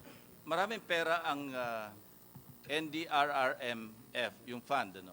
Maraming pera ang LDRRMF. I'll show you. Example, Batangas. Nilip ko ito sa website nila. 5% of local sources, IRA and local revenues, yan ang ina-allocate nila for their local disaster risk reduction management fund. Ano? Ang Batangas lang, for 2019, meron silang 183 billion pesos. And under 10121, meron silang 5 years na pag hindi nagagamit, walang calamity, nag-a-accrue ito sa special fund. So you can just imagine, kung 183 million ang Batangas sa 2019, 2018, 2017, 2016, 2015, how much would it be? No, huwag naman ng Cavite. Yung Batangas alone, the local disaster risk reduction management fund, 183, assuming na pababa tayo, 150 million in 2018, 120 million in 2017, and so forth and so on. Papalo kayo ng at least nasa mga 600, 700 million kayo na meron dapat na andyan sa special fund. Ano? Kasi pag hindi nagastos within 5 years, nandyan yan. Na pag pumutok si Taal, pwede niyong hugutin. And it's not only 183 million. Now, 30% of that is supposed to be allocated to your QRF, di ba? But I noticed, ang natira lang talaga sa provincial disaster risk reduction management fund ninyo, 30%, which is equivalent to 55 million. Yung 70% napunta sa overhead. Look, wala naman pong calamities noong nakaraang taon. Ngayon lang pumutok yung Taal. So ano nangyari doon sa pondo during the last 4 years? Can you answer the question? Maraming pondo po yung not only the national, but yung local. Because remember, ang IRA pa lamang in 2019, 575 billion pesos. Distributed as follows. Pag bin-breakdown natin ito, 132 billion, ito yung napupunta sa 82 provinces. 132 billion, the same amount, napunta sa 145 cities. 195 billion, puro billion po ito napupunta doon sa 1,478 municipalities. 115 billion pupunta doon sa mga barangays. Kunin nyo yung 5% ng 575 billion, that's a cool 28.7 or 29 billion pesos. Of course, distributed among all LGUs in different amounts. Kasi ang IRA naman, hindi pare-pareho eh. But hindi naman taon-taon tinatamaan tayo ng calamities. Ang tanong, paano ginagastos? Because after 5 years na walang calamity, pwede nang i-realign ng LGU sa social services. And we notice some LGUs, kapag walang calamity, napupunta sa flood control, concreting ng roads, wala nang kinalaman sa disaster. Of course, flood control may kinalaman. Pero alam naman natin, pagka flood control ang pinag-usapan, ang hirap pong i-audit niyan. Kasi pagka bumagyo ulit, matatabunan, wala na, sira na si auditor. Hindi na malaman kung talagang nag-flood control, especially dredging. And that's the reason why in the 2019 budget or 2018 budget, we decided to scrap from the General Appropriations Act lahat ng dredging kasi sayang ang pera. Pinagkakakitaan lang ito. So, napakaraming pera ng ating calamity fund. As a matter of fact, 5% to 575. And Batangas, ito nga, 183 million in 2019 alone. Pumutok yung Taal 2020, January 12. E di nakaipon yan kasi wala naman kayong calamity ng 2019. Wala kayong calamity ng 2018. Wala kayong calamity ng 2017. Wala kayong calamity, no, kasi case study rito ang ginawa ko, Batangas. And ito po, kinuha ko sa website ninyo ito eh. Kaya these figures are accurate. Sige po, please, Lito. Your Honor, ang karaniwan po na nagiging trust fund po namin, special trust fund, ibig sabihin po yung natira kada taon, kalamitan po sa mga nagdaan, tama po kayo, na walang tumamang kalamidad sa Batangas, automatically, ang QRF po namin kumakarga sa trust fund sa mga susunod. Pero yun pong aming 70%, nakadevote po, sir, siya sa pagpapagawa ng mga evacuation centers. We have constructed at least 8 and ongoing po yung 3. Bumibili po kami ng response vehicles. Nag-conduct po kami ng trainings, formulation of plans. So yun po ang pinagugugulan karaniwan ng atin pong 70%.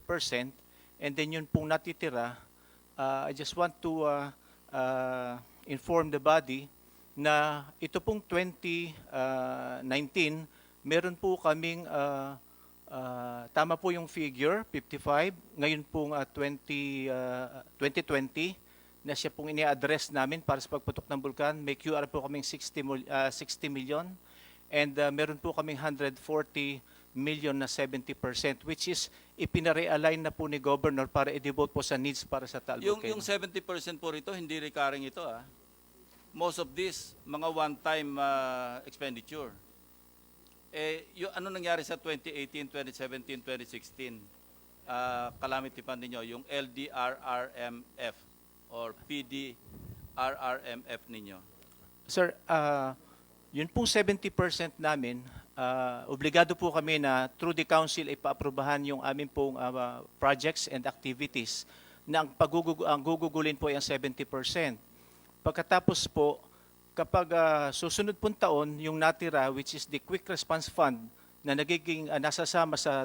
Teka muna po, Yes, bago sir. magkaroon ng confusion, yung QRF, binubunot ito do sa inyong disaster fund, Yes, sir. calamity fund. Yes, sir, 30% ng inyong calamity fund napupunta sa QRF.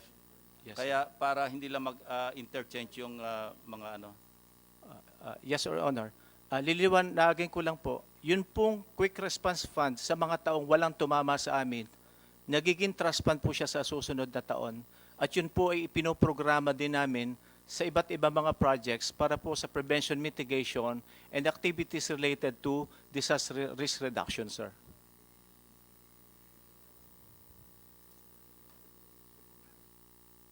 Continuing for 5 years ito ah. Kasi nasa 10121 mag-a-accrue ito sa special fund eh. Secretary Abisado. Yes, and your just to thoughts? clarify my previous statement lang, Your Honor. Yung pong sabi naming startup is really based on certain figures and the current makeup of the agencies that are to compose the new department, if ever. Ito po yung OCD tsaka CCC. They have a total complement of 690. With 70 divisions and spread out in all the regions of the country. So dito po lamang namin pinagbabasihan ang startup.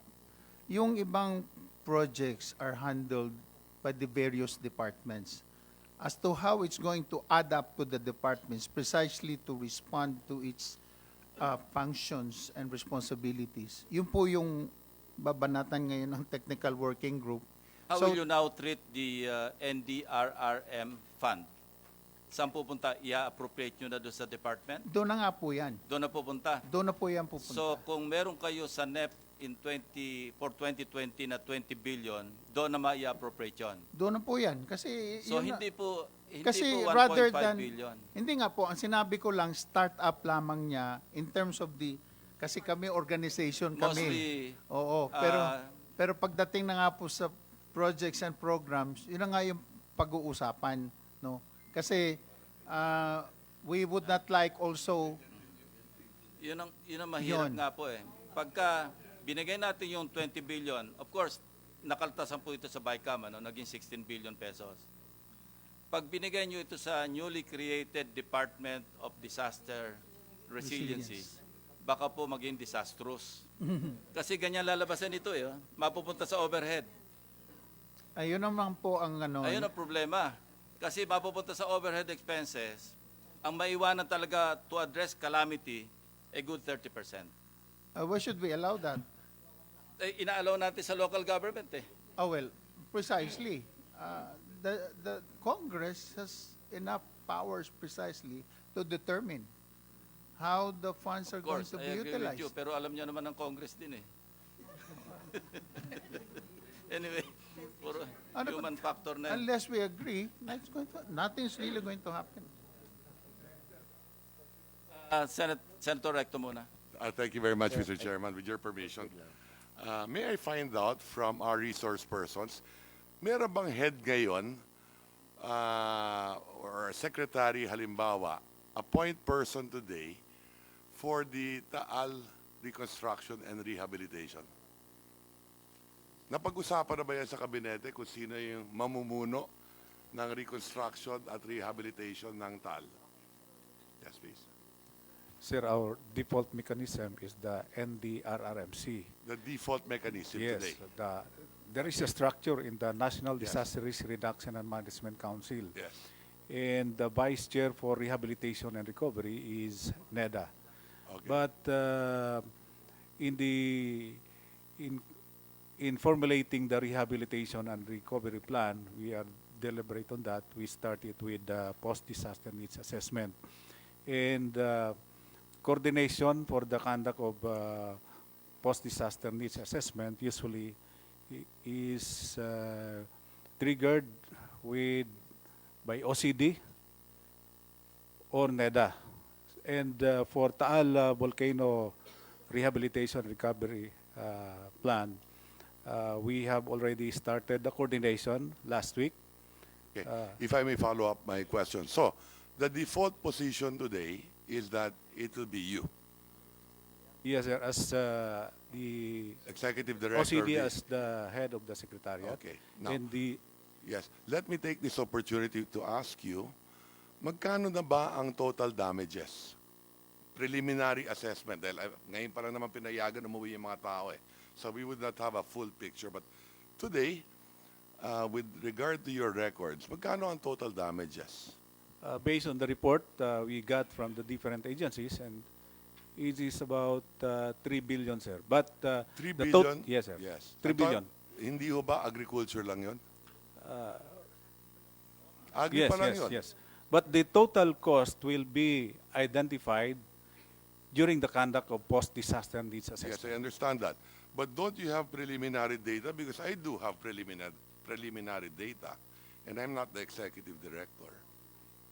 Halimbawa, sa agriculture, mga 3.5 billion. Is that correct? More or less? Thereabouts. Batangas is 3.2 siguro. Okay? And ano yung pinakamalaki? doon sa damage sa agriculture sector sa Batangas? Well, Would you know the I data? think it's the Department of Agriculture has this data, sir. Because we got No, but don't you have, hindi na ba sinasabit sa inyo yung data ng Department of Agriculture? Because kayo ang sinasabi nyo default head ngayon ng reconstruction.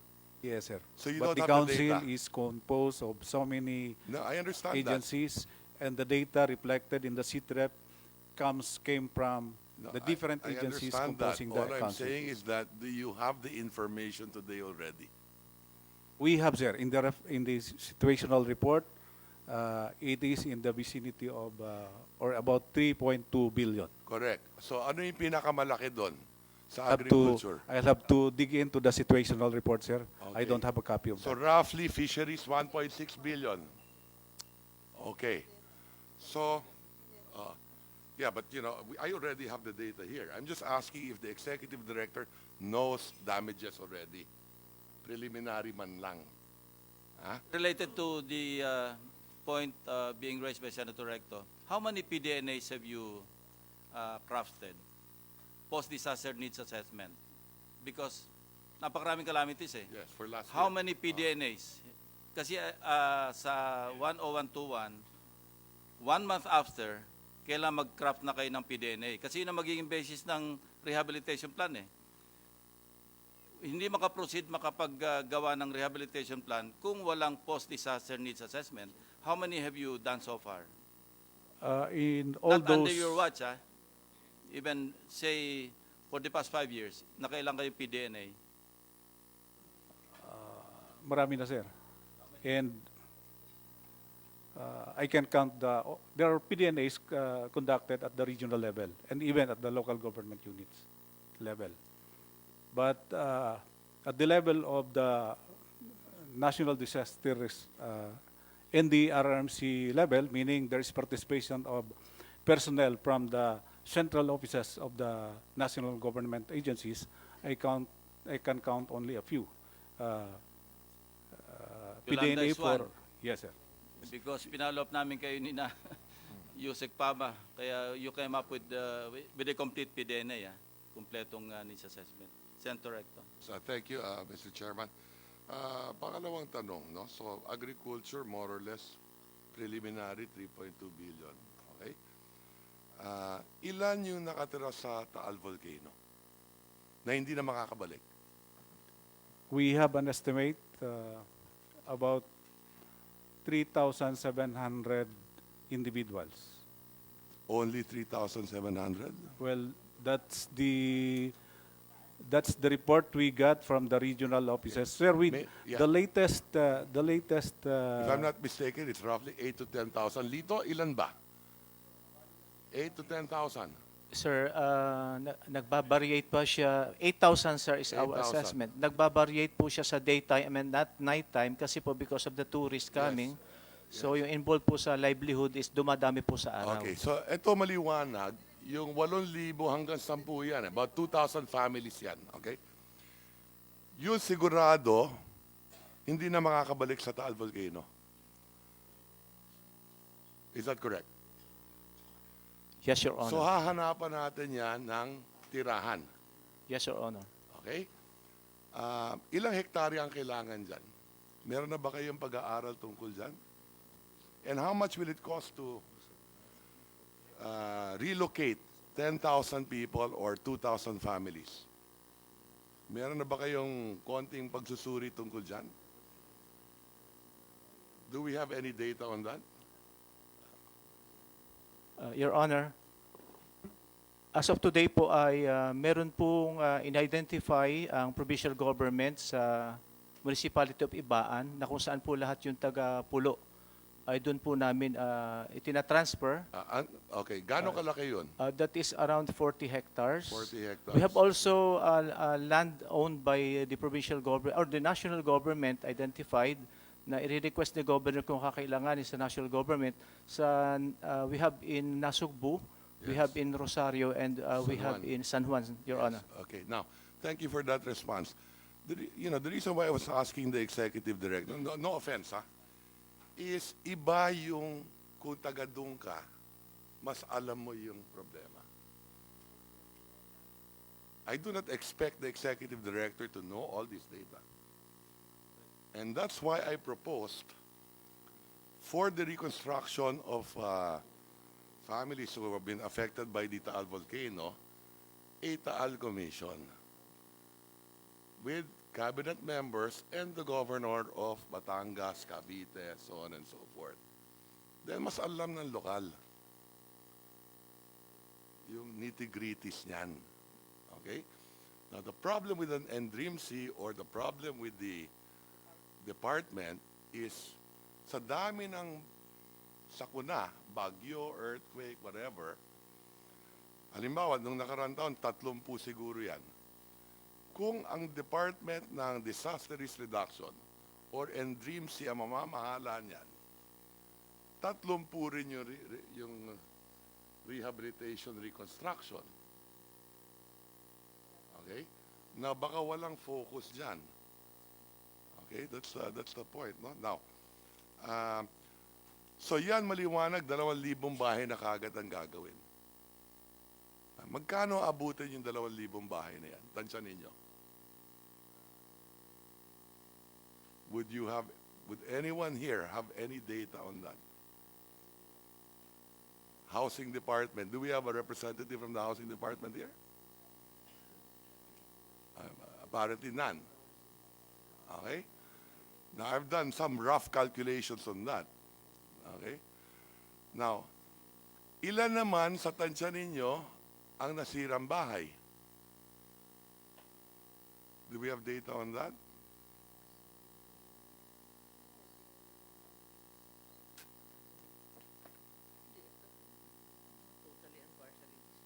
Do we have anyone here?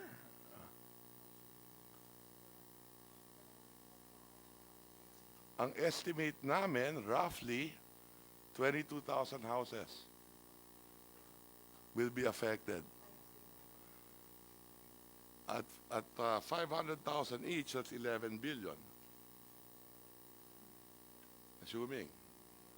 Okay? Ang pinakamalaking problema dito yung mga nasirang bahay.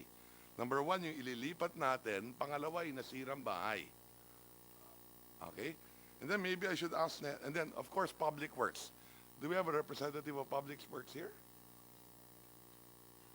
Magkano naman yung public goods na nasira? Kalsada, hospital, tulay. Meron na ba tayong initial data?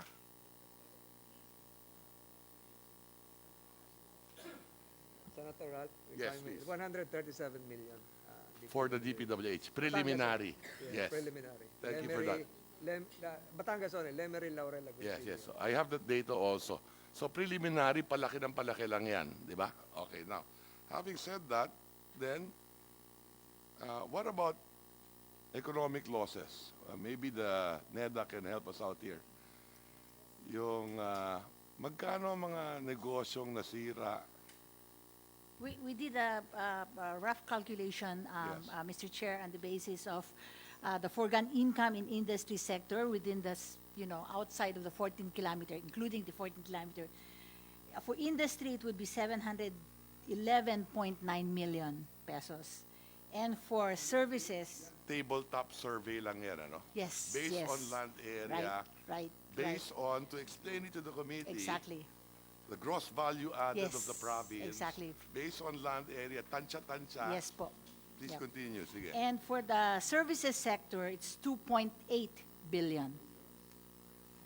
Makatuwid, sinasabi ninyo, potential loss, Total, including the agriculture sector, would be about 7 billion. 7 billion. Separate from the houses, okay, Yes, Mr. Chair. public work, so on and so forth. So, sa makatwid, nasa 15 to 20 billion na tayo. More or less. Is that correct, Usek? Yes, Mr. Chair. Including yes, housing? Including housing. Yes. Okay, now- Because this does not include the, Yes. habitation Magkano of available houses. ng local government sa budget? Talking of the LDRRMF, Your Honor, meron po kami sa 2019 na 200 million. Magkano natira sa trust fund ninyo? Ang natira po sa trust fund po namin, ang trust fund po namin as of to date is 113 million. So 113 plus your 200. May 313 kayo. 300 million plus. Now, yung Your Honor. 5% calamity fund, minimum yun. Yes, Your Sabi Honor. ng batas. Hindi naman sinasabi, at least 5%. So, pwede kayong gumastos ng mas malaki. Hindi ho ba umutang ang gobyerno ng provincial government ng 4 na bilyon? Your Honor, may loan po ang provincial government at Yes. part of that loan ay nag-meeting po kahapon ng finance with the governor Yes. at ang kanya pong decision is i-devote yung at least 2 billion to Okay. address the problem. Okay, so madali. Meron na tayong 2.3. Yes, Your Honor. Let's simplify muna. May 2.3 na. Okay. Senator, just to put things in context and to explain where Senator Recto is coming from. Yes.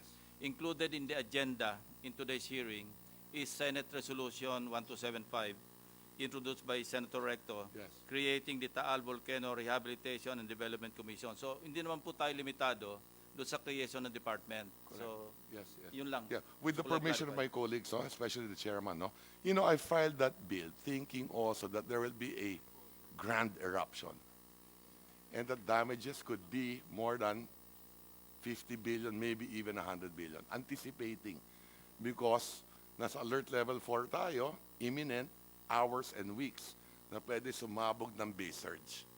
That 14-kilometer radius, we follow that gross value added and all of that, the damages could have been 50 billion, maybe even 100 billion. Pero maraming salamat sa Panginoon na parang baka sana naman hindi na pumutok at nandito na lang tayo, we're roughly within a 15 to 20 billion range. More or less. We've identified roughly 2.3 with the local government. Okay? And kung ganun kalaki yung damage na 50 to 100, posible, the reconstruction rehabilitation will take a decade.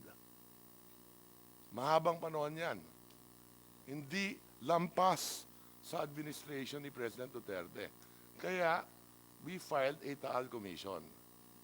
Ngayon, kung hindi naman naging ganun kalaki yung damage, maybe naman matapos natin to in 2 years and a half. And maybe there might be no need for a Taal Commission na kaya na ng pondo natin sa taong ito, ganun din ang lokal na pamalaan.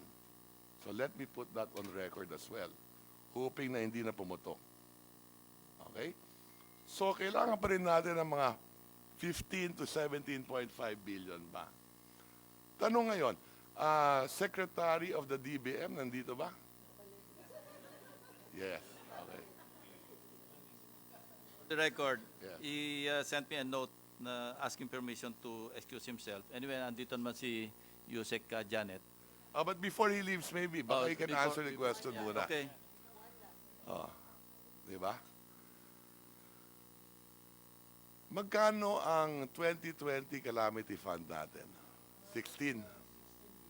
Magkano yung continuing appropriation ng 2019?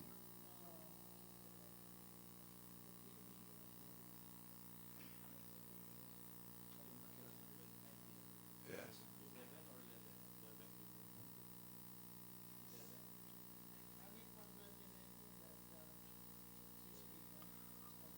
Okay, so therefore you have about 22 billion. At wala pang nagagastos masyado dyan. Kasi January 28 pa lang eh. Diba? So far, The sufficient pa. available Yeah. right now is about 5 billion na lamang kasi may previous releases tayo. Ng 2019. Yes, Okay? 2019. So 16 plus 5, 21 ang available. Yes. Okay? Kung hindi tayo tatamaan ng bagyo, sigurado kukulangin yan for the year. Oh, yes. Kasi tinamaan na tayo ng... Yung 20... Pero naka-earmark na rin ito. May naka-earmark tayo sa, out of this, Your Honor, may naka-earmark tayo para sa I know, Marawi. I'll get to that. Yes. And then And then the earthquake in the earthquake in Davao as well. Yes. So far, yun yung may So, naka-earmark ang tayo. tanong ko, will we need a supplemental budget? Kung dito pa lang sa Batangas at Cavite, nakikita na natin na more or less 17-20 billion ang kakailanganin. May 2 billion yung local government. Kakailanganin pa ba natin ngayon ang supplemental o pwedeng hindi na muna? I'd really like to think where the president is coming from, no? Nung nag-meeting kami sa Batangas, and when he emphasized the need for evacuation centers to be put up or built, no? Kasi nakita niya talagang hirap ng mga tao. And therefore, ano bang gagawin ng gobyerno just so maibsan yung kahirapan nila, especially in times of calamities. At yun yung nakita niya. Sabi nga niya, if necessary, let's come up with a supplemental budget. And he'd like that to be put up not only in Taal, but in all the other areas, even those that have been previously hit. Yes. The point is this, no? Maybe the question is, do we need a supplemental budget or halimbawa, magkano ang total MOE ng national government today? 1 trillion, 1.2, 1.5 trillion, thereabouts. If you had a 5% savings for all your MOE, kung 1 trillion yan, 50 billion na yun. Di ba? And then you can always augment the calamity fund under the law. Ibig sabihin, if Congress appropriated 20 billion for calamity fund, is it illegal for you, there is an item, is it illegal for you to augment it through savings from other departments from 20 maging 40, doblein? Nothing illegal, right? Okay? Precisely. So We can since always do that at the you can proper time. At the proper time. Yes. That's the point I'm driving at, no? So at this point in time, January pa lang, you have sufficient resources, okay? And at the appropriate time, you can always augment the calamity fund through savings from other departments. So you may not need a supplemental, di ba? In fact, our effort, Your Honor, has always been to coordinate with the other departments. Yes. And it looks like at this point in time, hindi pa talaga At saka kailangan. every year naman, Yes. hindi naman nagagastos yung total appropriations ng entire national government. Yes, Your Honor, di ba? I agree. So you can always augment. Okay, now, how much is the government already prepared? Sa ngayon lang because I heard the President say, when he went to Batangas, and I thank him for it, together with Senator Go, who is also a Batangueño native. Okay. Kababayan ko yan, mas gwapo sa akin yan. Okay.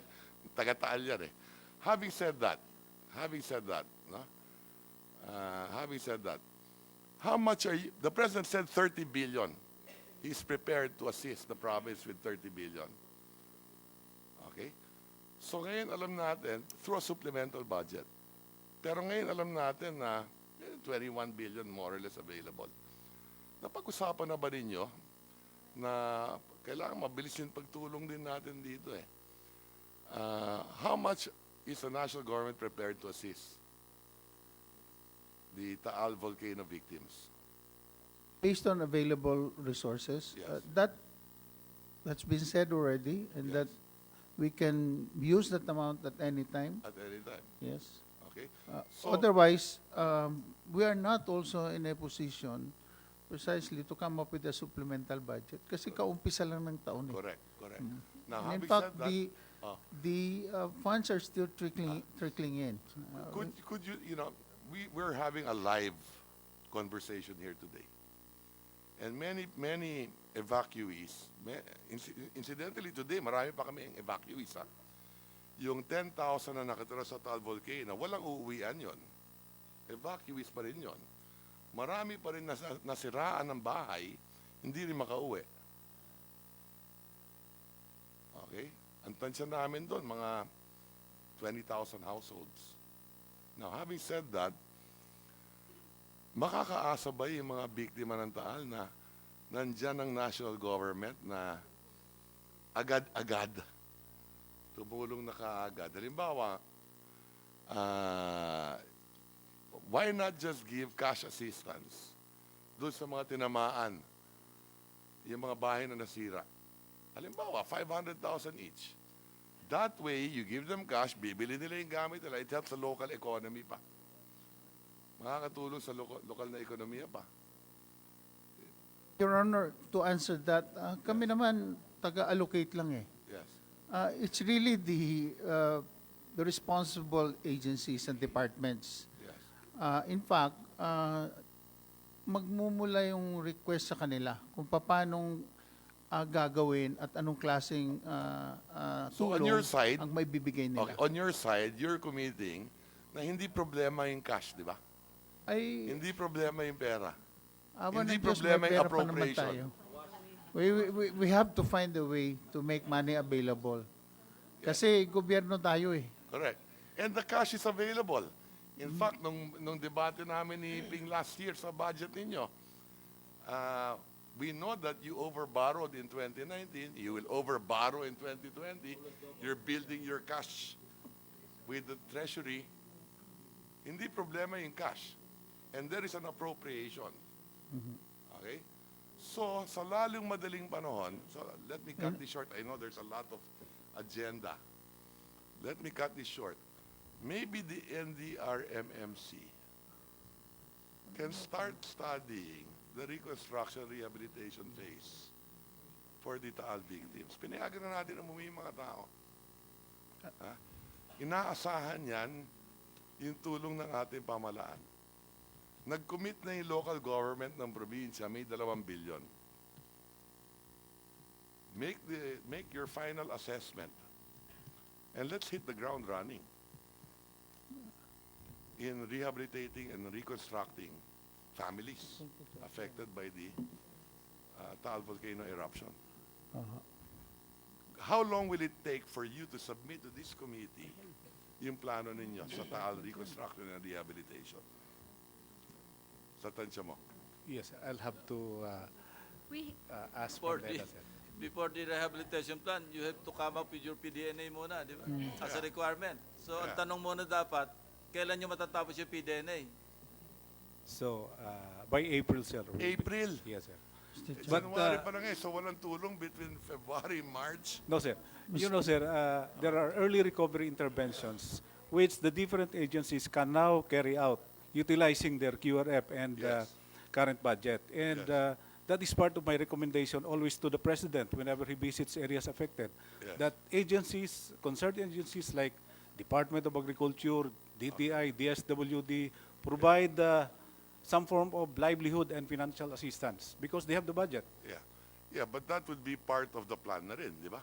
We'll make it still part of the plan, sir. When can you submit to this committee, halimbawa, an initial plan?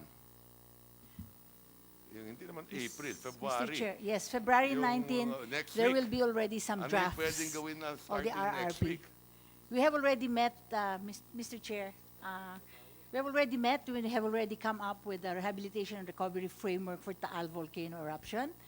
And our timeline, Mr. Chair, would be to come up with some initial drafts by end of February. Kailan naman mag-uumpisa gumastos ang gobyerno pagtulong? They're already starting to, spend some money for the assistance recovery. Katulad ng ano? Like what? Like what? Well, DSWD has, aside from food packs, provision of food packs, they have cash for work. Dole has Yeah, but livelihood what we're asking, what is the commitment? Yung food pack, tapos na tayo doon. Yes, sir. Okay. Meron pa rin, may continuing evacuees, ha? Pero yung yung reconstruction. Well, of course, for the reconstruction, sir,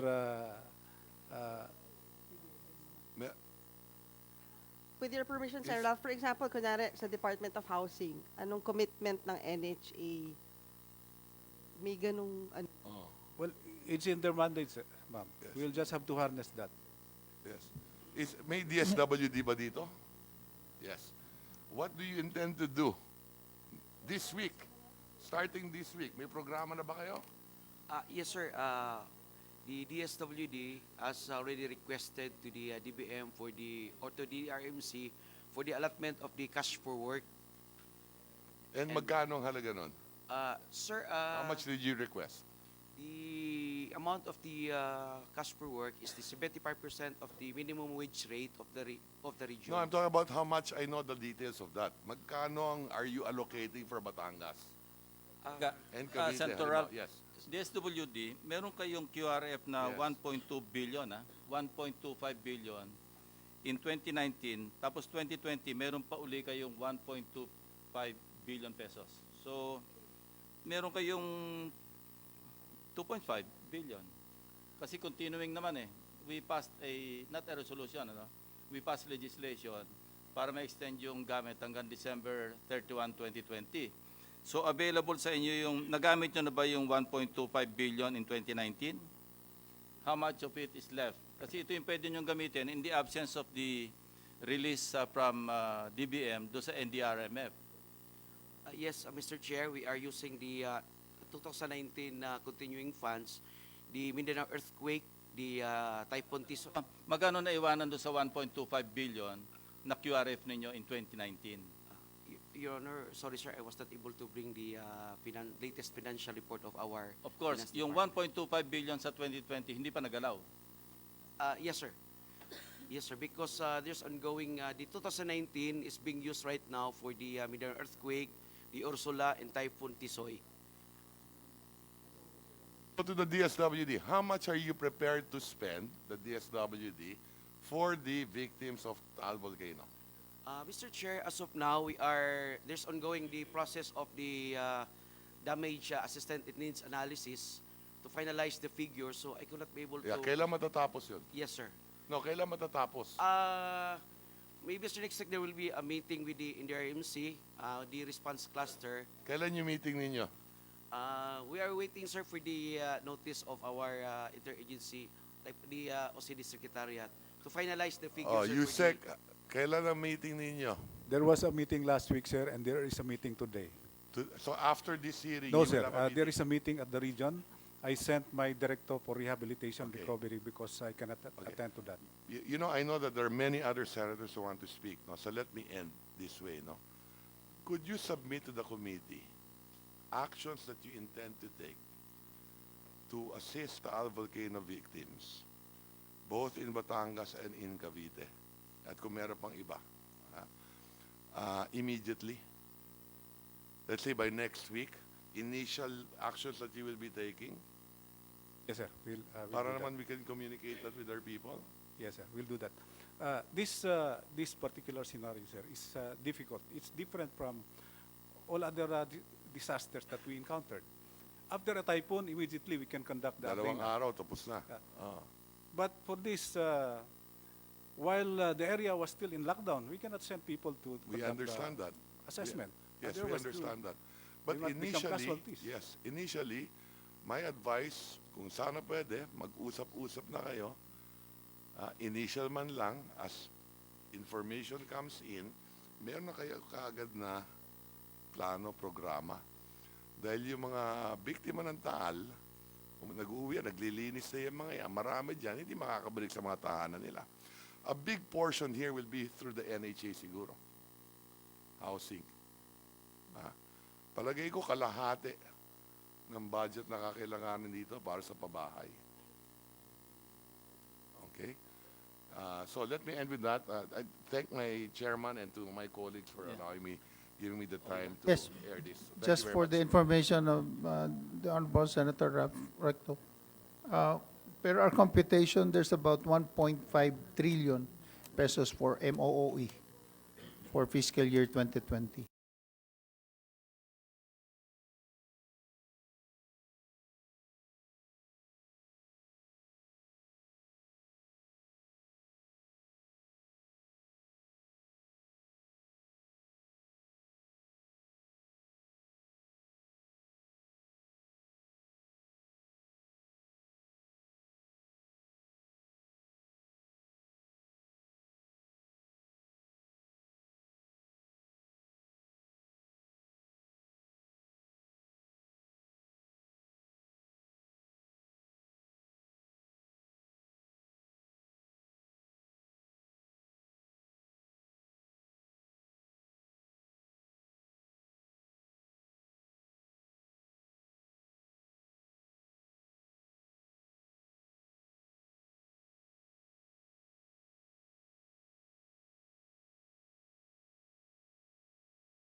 one. department.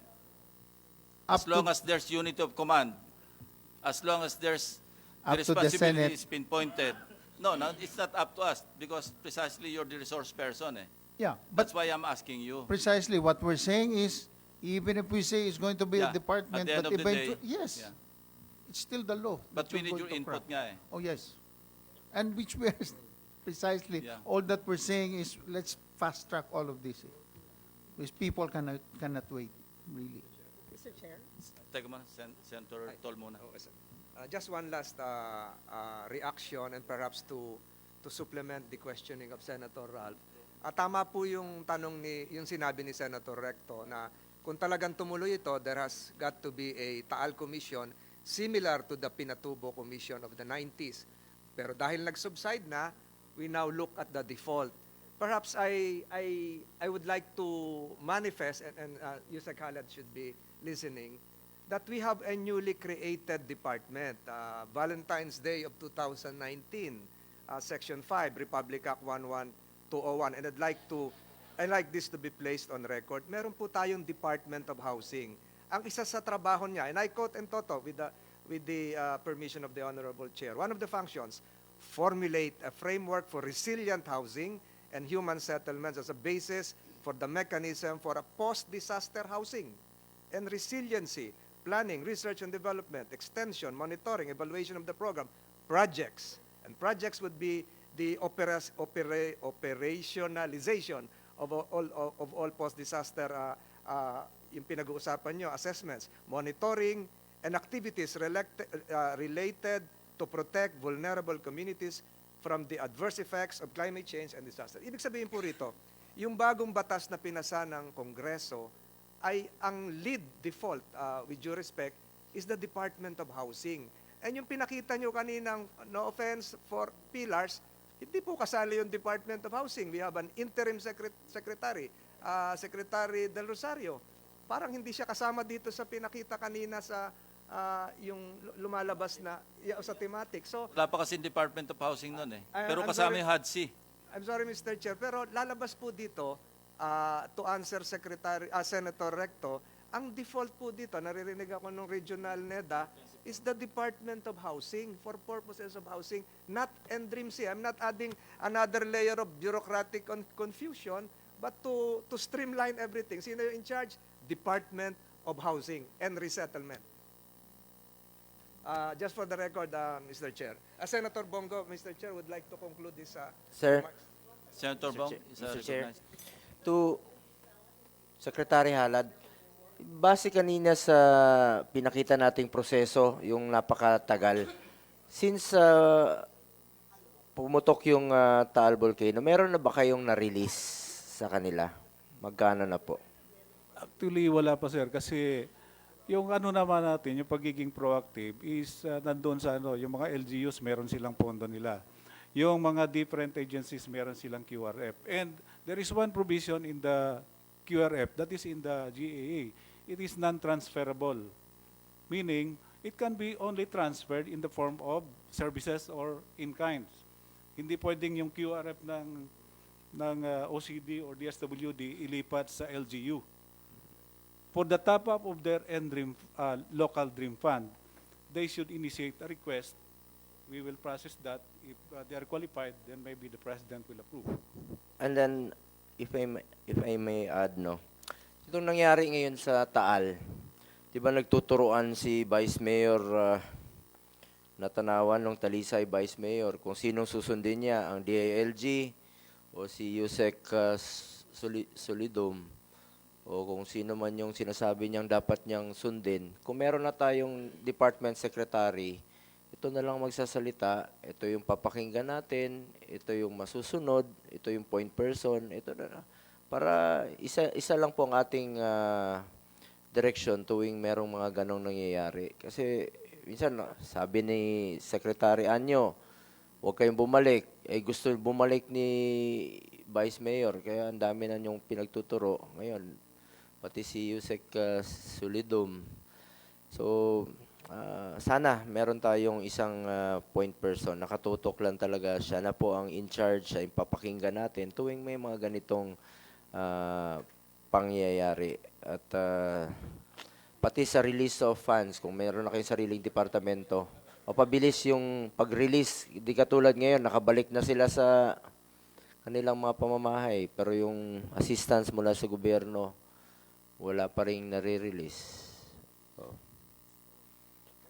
meron konti, pero iba't ibang ahensya po ng gobyerno ang nagre-release. Kung ikaw yung masusunod. So, pabor ka ba rito, Secretary Halad, sa creation? Kung sakaling magiging secretary ka, pabor ka dito? Sir, even Parang if si I'm not Trump, become may quid the pro head quo. of that, even if I'm not, will not become the head of that department or agency, sir, I am in favor of elevating the current structure to department level or secretary level. Good answer, Mr. Khalid. But Yeah. Not necessarily A department. department, Ang, but not ang necessarily importante is, department. alam natin sa military, di ba, unity of command. yes, sir. No? But Kasi even in the OCD current as it is system, now, sir, we have an in-place coordination mechanism or system. In this particular scenario, the affected area is only Batangas, part of Batangas. And the decision should come from the governor. But of course, he will listen to the advice of PBOX. Yan, Teresa. Thank you, Mr. Chair. Sayang nakaalis na si Sec Wendell, pero nandito pa naman si Ma'am Usek Janet. I was, just for the record, I was very glad, Mr. Chair, marinig yung sinabi ni Sec Wendell na open sila, not exclusively to the proposed department, but even to an authority.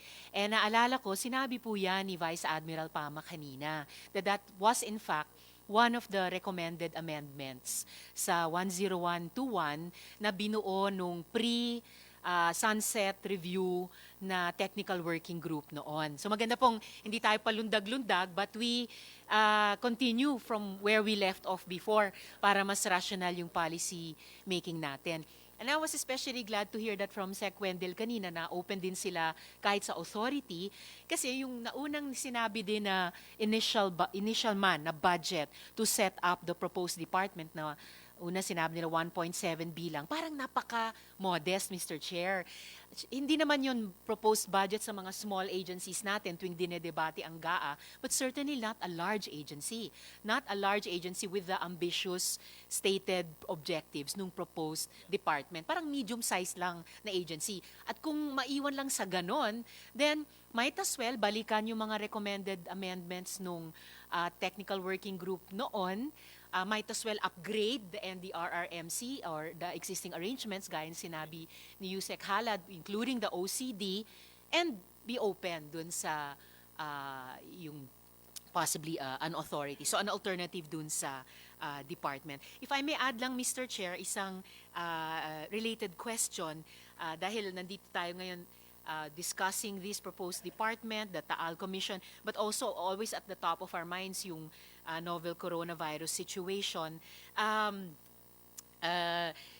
Since disaster encompasses human and nature-induced disasters, so ano na nga po pala, matanong ko kina Usek Halad, yung paghahanda para sa coronavirus? Because I imagine whether the proposed department o ang isang authority built from the current NDRRMC ay titingin din sa mga health-related disasters at yung dapat na disaster resilience, health disaster resilience ng ating lipunan. So ano na po ba yung mga paghahanda para sa coronavirus, Mr. Chair? Your Honor, always we will wait for the advice of DOH whether there is going to be a need for NDRMC preparedness. And we have done that in the past, like for example, in addressing the dengue epidemic, as well as polio. But the initiative will come from DOH because they're the ones who are the expert on that. So whether or not to involve the NDRMC, that will come from DOH. Fair enough, Mr. Chair, at iniintay pa natin yung proclamation mismo ng World Health Organization kung global health crisis ba ito o hindi. But certainly, DOH, speaking on this, baka mas urgent, certainly mas urgent ito dun sa recurrence ng polio, baka mas urgent kesa pa sa dengue, lalo na dahil unknown quantity ito. And again, Mr. Chair, just to reiterate, I would be curious to know if the old TWG ay nagkaroon din ng proposed amendment sa 10121 kaugnay ng lahat ng klase ng disaster, including potential health disasters, Mr. Chair. Thank you.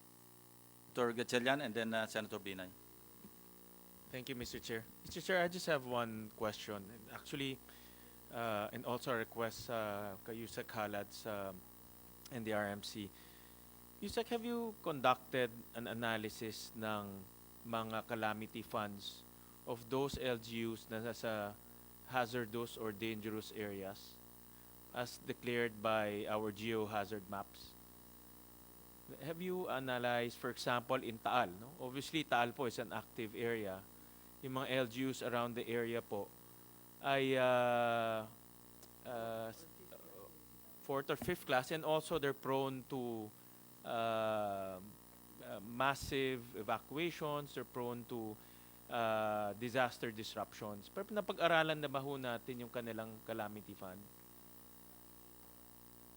That kind of assessment, perhaps, Kasi Your Honor. in my view, meron ho, in my analysis, yung allocation ng calamity fund is there's inequity, no? Hindi pantay-pantay yung allocation ng calamity fund. I'll give you a very concrete example ho. Nagkukwentuhan ho kami ni Senator Binay. Ang Makati ho earns about 15 billion. And 5% ho nila is about 700 million a year. Eh, wala naman ho silang bulkan. No? Diba? And sa Batangas ho kanina, nakita ko ho kanina, yung calamity fund nila is about 200 million na malapit sa bulkan. No? Among there, marami pa ho doon geological hazards. So meron ho tayong inequity pagdating po sa calamity fund. Naturally, kung marami kang pera, you can prepare. No, you can do efficient and effective disaster preparedness. Pero kung maliit ka ang pera mo, you can only do so much. No?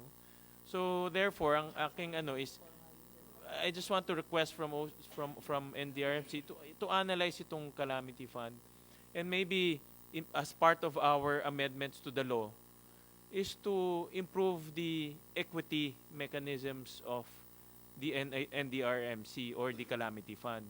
Meaning kung ikaw ay nasa delikadong lugar o sa geohazard na lugar, national government should give you additional subsidy for pre-disaster activities. Dahil naniniwala ako, dapat ho palakasin natin ang LGUs. Pagdating ho sa disaster, we cannot be too bureaucratic and too centralized. We have to empower the LGUs. The only way to empower the LGUs is to give them more funds. But we have to admit, a fifth-class municipality can hardly buy sat phones or can hardly buy anything that will constitute disaster preparedness. So let's study this angle, because we cannot also push our LGUs too much kung wala silang pondo. And this is where national government should come in and make it equitable. No? For example, Batangas should have more. No, the municipalities there should have more. And in order for them to have more, national government should subsidize it. No? That's one of the amendments that I would like to propose in the law, because ito nakita ho natin. I went to the one in Davao, ganun rin. No?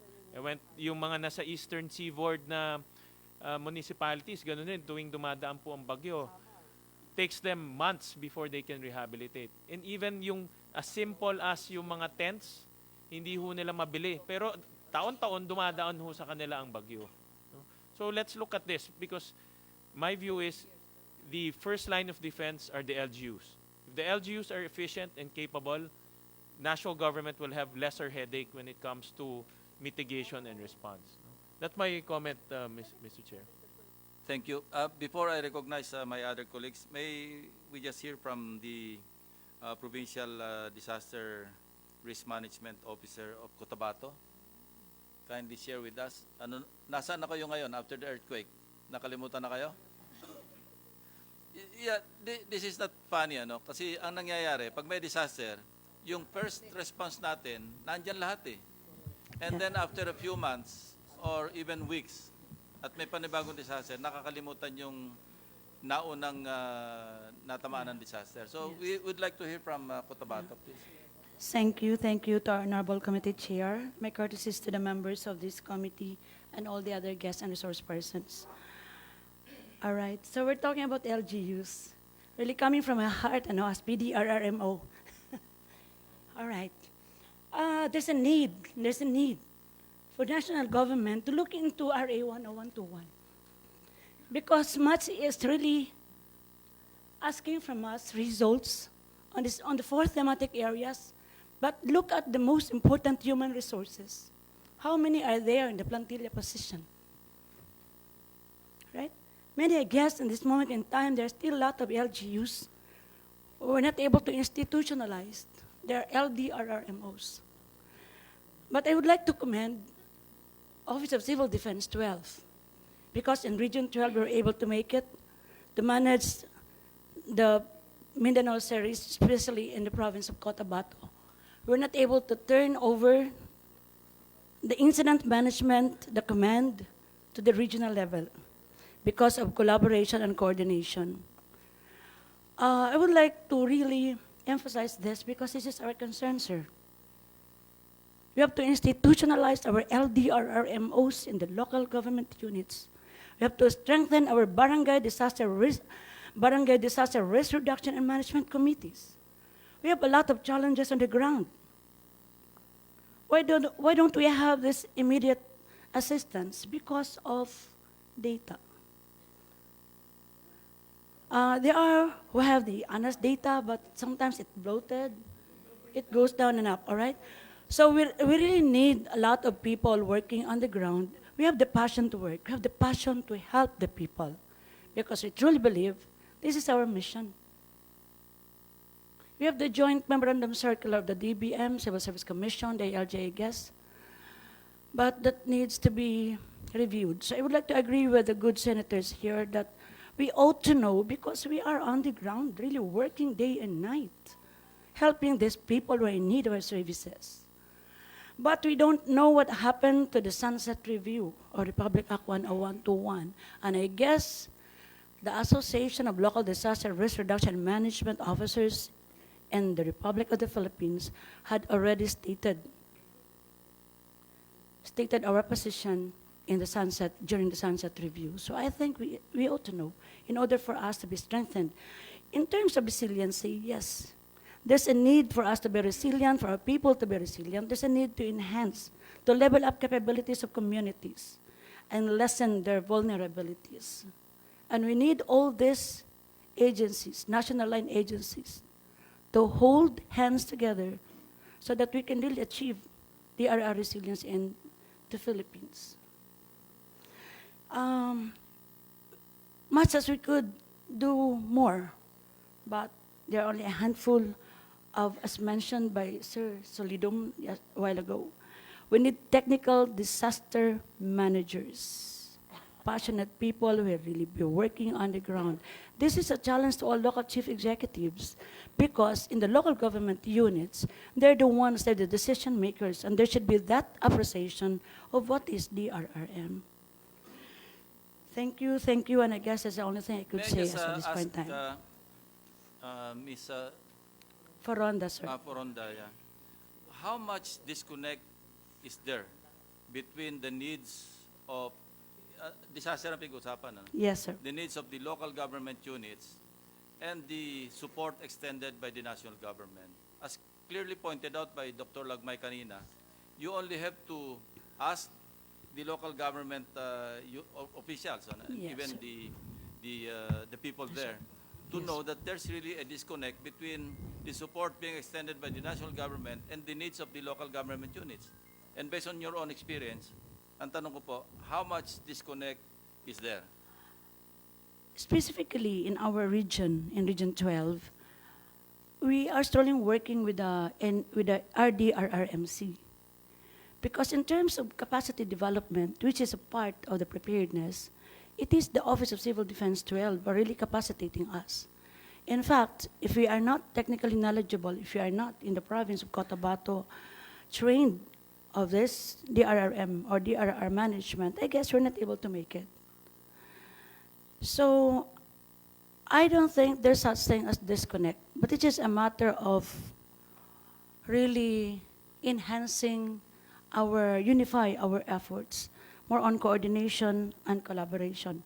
Talagang i-intensify lang po siya, sir, because we already have the DRRM mechanisms. In the province, we immediately activated, raised the level of alertness to red. Then we activated our emergency operations center.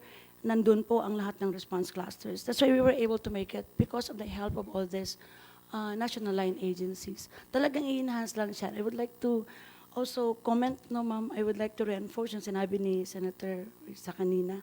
Now we have to go back where we came from, the RA 10121. Then from there, we will be able to see what else we ought to do. Because doon po sa DDR, pagkakaintindi ko kanina, it will be in the regional level. Tama po ako, regional level. But working on the ground are the local government units and the BDRRM committees. Before I recognize Usek Mapago, tanongin na rin si Ms. Maridel. Barbin, kasi barangay ang level ninyo, no? Ano experience sa barangay level? Magandang hapon po. Bilang frontliner po ng barangay, dahil ito po yung smallest form ng government, at kami po ang nasa community, kami po ang 24 hours nakaharap sa mga tao. So, i-cite ko lang po yung practices namin bilang sa DRR na na-adapt po namin sa kanila. Tinuruan po nila kami ng Barangay Contingency Plan kung saan po nakabuo kami ng Barangay Disaster Committee. Hindi lang po barangay level yon. Kasama po namin ang mga volunteer pulok leaders, ang mga community levels po dahil we train din po kung paano po yung pinag-aralan namin sa barangay level, ibinaba po namin sa kanila yon. So part po sila na aming community DRR na sa ganun po, every time na may darating po na disaster, connected po sila sa barangay. Ang barangay Potrero po kasi is along the Tulyahan River, kung saan po may typhoon at babaksak po ang napalakas na ulan, magkakaroon po talaga ng flooding sa amin. So, kung hindi po namin ma-educate ang mga tao at may papaliwanag sa kanila ang pagkakaroon po ng preparation, mitigation, ng mga pag-aaral po tungkol po sa disaster, lahat po kami parang walang mangyayari. So ngayon po, dahil po part sila ng ating barangay disaster, once po na may typhoon, may mga committee po kami, bawat purok leader po, part po sila ng aming warning committee and communication committee. Lagi po kaming nakikinig sa Pag-asa, sa mga radios. Doon po kami nagbe-base kung ang darating po bang ulan ay ganito po kalakas, ganito po kadami, nang sa ganun po, na-prepare po namin yun sa community. And one thing din po, sa isa pong mitigation na ginagawa po namin, part po nun ay ang solid waste management, RA 9003, kung saan po meron kaming 40 collectors around Barangay Potrero, kung saan Potrero po is Malabon, kung saan po, meron po kaming segregation at source. Sa bahay pa lang po, kailangan po nakasegregate na po ang basura. Sa bahay pa lang po, hiwalay na yung biodegradable na kung saan po dinadala po namin sa aming materials recovery facilities na sa ganyan po magagamit po namin sa composting. Alam po natin na ang barangay po namin ay isa po sa binabaha lagi. Katabi po namin sila Senator Gatchalian, ang barangay Marulas. Magkapit bahay po kami. So, binabaha po kami lagi. Kaya, dati po, ang Tulyahan River po ay puro po basura, diba po, sir? Pero ngayon po, dahil sa ginagawa po nating clean up at sa ginagawa po naming project sa solid waste, nababawasan po yung basura lumulutang sa mga ilog. So, doon po, nagkakaroon tayo ng mitigation. Nababawasan po yung mga basura nagkaklag sa mga kanal, sa mga esteros, ganyan po papunta po ng ilog. At pagdating po sa disaster, kapag wala pong calamity, disaster na dumarating, we take it na makapag-train po kami ng bawat purok leaders, ng purok members, nagtatrain po kami ng disaster preparedness, nagtatrain din po kami ng fire, nagtatrain po, binibigyan po namin sila ng drill regarding sa fire kasi alam po natin na vulnerable po yung mga bahay na yari sa mga light materials, vulnerable din po sa disaster ang mga PWD, mga seniors, mga women and children. So part po sila sa aming DRRRMC. So sa kanila po kami kumukuha ng mga kaalaman kung ano po yung dapat namin gawin para po matulungan namin sila pagdating po ng disaster. Okay, Mr. Chair. So sa Potrero po, nag-paradigm shift na kayo? Ang emphasis nyo na doon sa prevention and mitigation na? Yes po, kasi mas Doon na maganda po yung prevention and mitigation. At sa ganun po, may iwasan po natin mga sakon ng darating. Sa mga engagements nyo sa mga ibang counterparts ninyo, pwede nyo sabihin na microcosm kayo ng Yes ibang po. barangays? Baka kayo lang yan. Hindi po. Sa ibang barangay naman po ng Meron barangay din Malabon is ginagawa po lahat ng Not only Malabon. Yes. Sa Batangas, Mr. ganyan din Chair? active yung barangay ninyo. Mr. Chair? Yeah. Nais ko lang, Let us, okay. allow him to respond muna. Your Honor, sa Batangas po ay na-strengthen din po namin yung Barangay Disaster Risk Reduction Management Committee. At actually, ginawa pa rin pong inorganize namin into organizations. Hindi pa po lahat-lahat, pero nag-start na po kami. Also, the local DRRM officers of each LGU may organize association. May bayanihan system po kami, kaya naging responde nga po namin sa evacuation during Taal Volcano eruption ay naging mabilis. At gusto ko po sanang i-inform po ang chamber na yun pong 8 to 10,000, let's say 8,000 na po dahil sabihin na po nating 8,000. Noon pong ginagawa namin ang contingency plan po for evacuation ng mga nasa isla, hindi po namin papagtama how long will it take na makatakas sila kapag sumabog ang bulkan. Considering yung pagtabog po sa akin constantly ni Usek Solidum noong araw na yon, nag-raise po ang alert level 1 to 2 nung around past 1 o'clock. And then 4 o'clock po ay raise into level 3. Tumawag po ako sa Municipality of Balete. Past 4, naka-evacuate na po ang the whole barangay of Kalawit. And then mag-aalas 6, naka-evacuate na po yung Talisay. And past 6, naka-evacuate na po yung dalawang barangay na San Nicolas. So nakita ko po yung nagbunga yung training namin through the help of PBOX, through the help of the government of Belgium na nagkaroon ng 4-year na study, kasama po kami, yung mga drills natin, the cooperation of the barangays in that particular area. So, hindi ko po maisip pero nangyari, wala po kaming casualty sa Taal Volcano eruption. Yun po ang nangyari po, Your Honor. Thank you po. Senator Marcos. Yes, Mr. Chair. Ibig ko lang sumagot bilang gobernador, may hangover pa ako at bagong-bago pa lang ako sa Senado. Doon sa tanong po at sinasabi ni Ma'am Forondo ng Cotabato, sa Ilocos Norte, nagtatag na kami ng Provincial Resiliency Council mula sa POL at hinayaan naman kami ng DBM na magkaroon ng 3 item. So it's a permanent fixture all year round and the council includes the provincial director sa PNP at pati yung mga SK na harness na po namin para ikalat yung balita dahil napakabilis nila mag-text at mag-Facebook. Yung tanong ni Chairman na napaka-importante tungkol sa disconnect, sa totoo lang, doon sa pre-disaster, sasabihin ko na 50% ang tulong ng national government. Kasi mabilis yung armed forces, mabilis yung PNP. Pero kung tutuusin, dapat nauna pa yung DA at yung public works, i-assess yung mga lugar na tinatamnan na hindi angkop doon sa sitwasyon. At dapat sana yung public works, yung critical infrastructure, may x-ray ika nga ng structural integrity ng bawat building na importante. Doon sa response, wala po akong masabi kasi talaga naman yung OCD, mabilis at magagaling.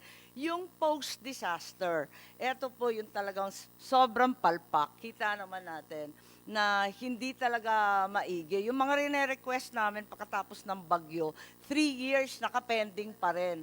3 years yung mga kalye, yung mga irigasyon, ang tagal-tagal. At masasabi ko sa Tacloban, may personal knowledge po yung chair natin, 6.5 years, wala pa ring housing yung mga victims ng Yolanda.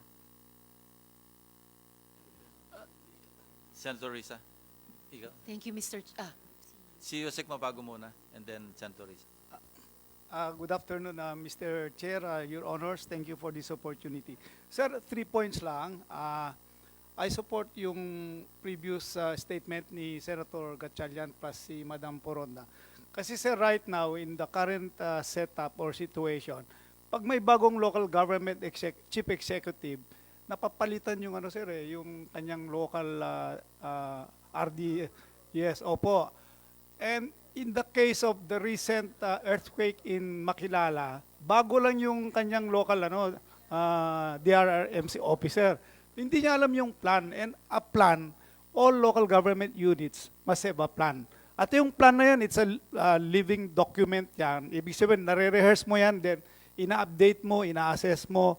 So habang nire-rehearse mo yan, nakikita mo yung may weakness o may flaw o may gaps, kinokorek mo. Yes, sir. And then, tama rin yung sabi ni Secretary Anyo kanina, siguro ang gagawin lang, kung hindi, kasi ang nakikita lang natin, parang stand-alone yung plano ng bawat local government unit. Dapat yan, magplano siya, meron siya, but kung inter-barangay, kung dalawang barangays involved, dapat may plano yung municipal for 2 or 3 or even bigger number of barangays. In like manner, pag dalawang municipalities ang involved, alam ng probinsya, and dalawang probinsya, alam ng region. So ganun ang setup. Sa OCD kasi sir, up to regional lang yung kanilang opisina. So wala silang probinsya. Ang kanila doon yung provincial DRRMC. Yun ay subject to the appointment of a governor. Yes, sir. Section 15. Yes, sir. Sabi Yes, mo. sir. Andyan, Yes, sir. Section 15. So, sir, those are the 2 points. And then the more important one is the Secretary or the Department of National Defense supports yung creation ng a new department, kung new department or even an authority.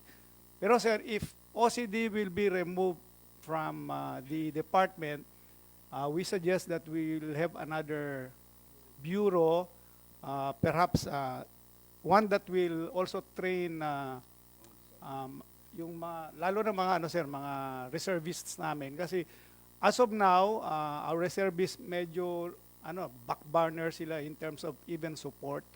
So kung meron kaming bureau yan, pag alis nila, sila yung pwede namin gamitin with funding and all.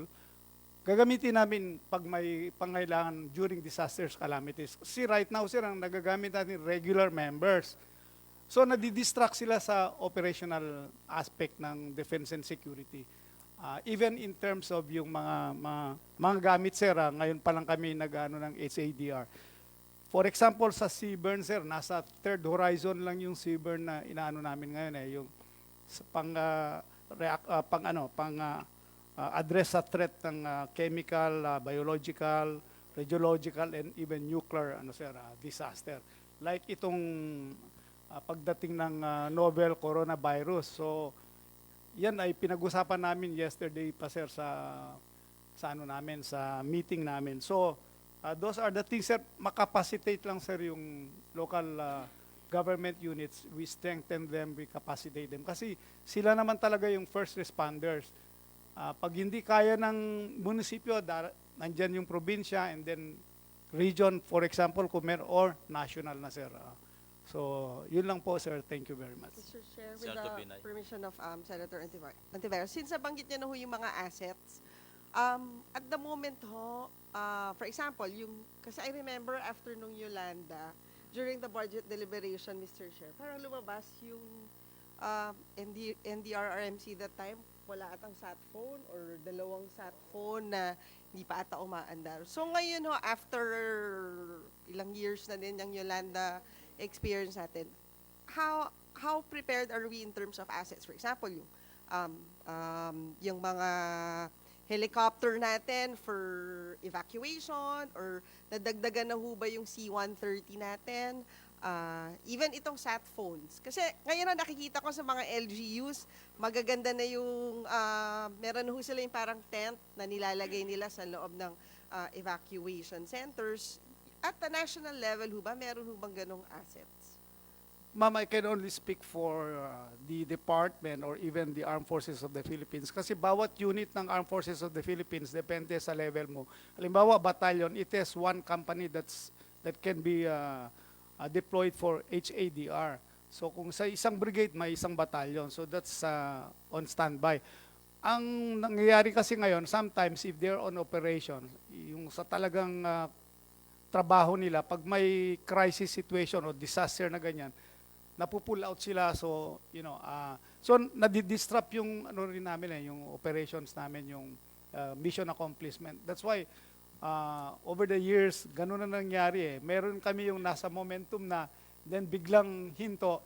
Yes, and then in fact even those deployed here in Luzon, they are redeployed in Mindanao. So maraming maraming factor, but of course by priority naman yung ano natin yung needs natin. So if the national leadership says ito yung mauna, so we followed the lead of the commander-in-chief. So may mga nasa modernization naman kami.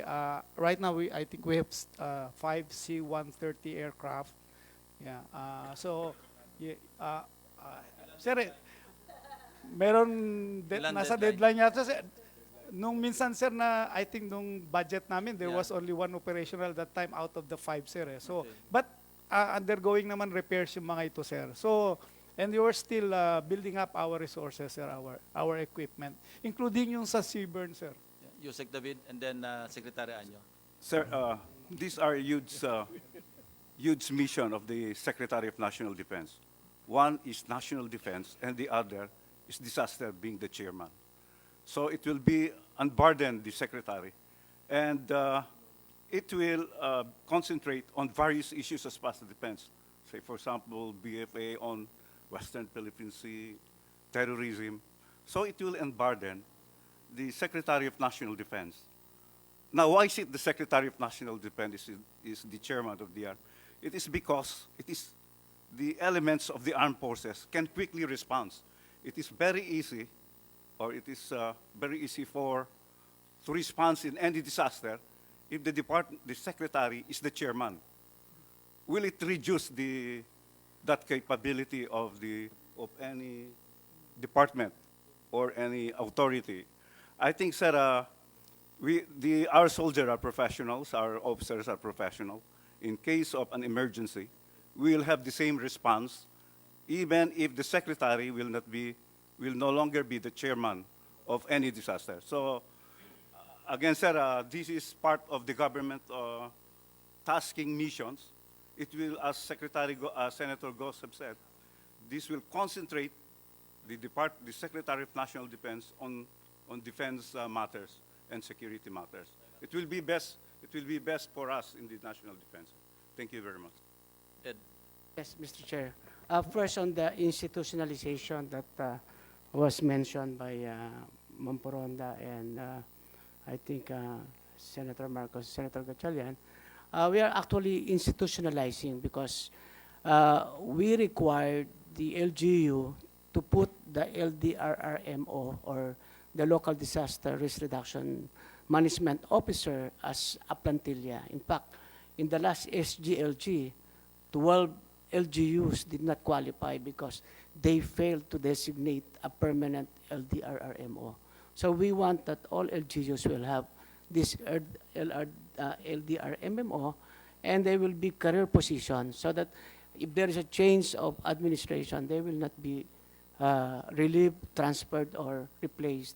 Now, on the role of the DLG and the PNP, as you can see in recent developments, you saw the bigger participation of the Philippine National Police, especially in the lockdown and mass evacuation in Taal Volcano, because we understand that the AFP has a bigger mission that cannot be disrupted.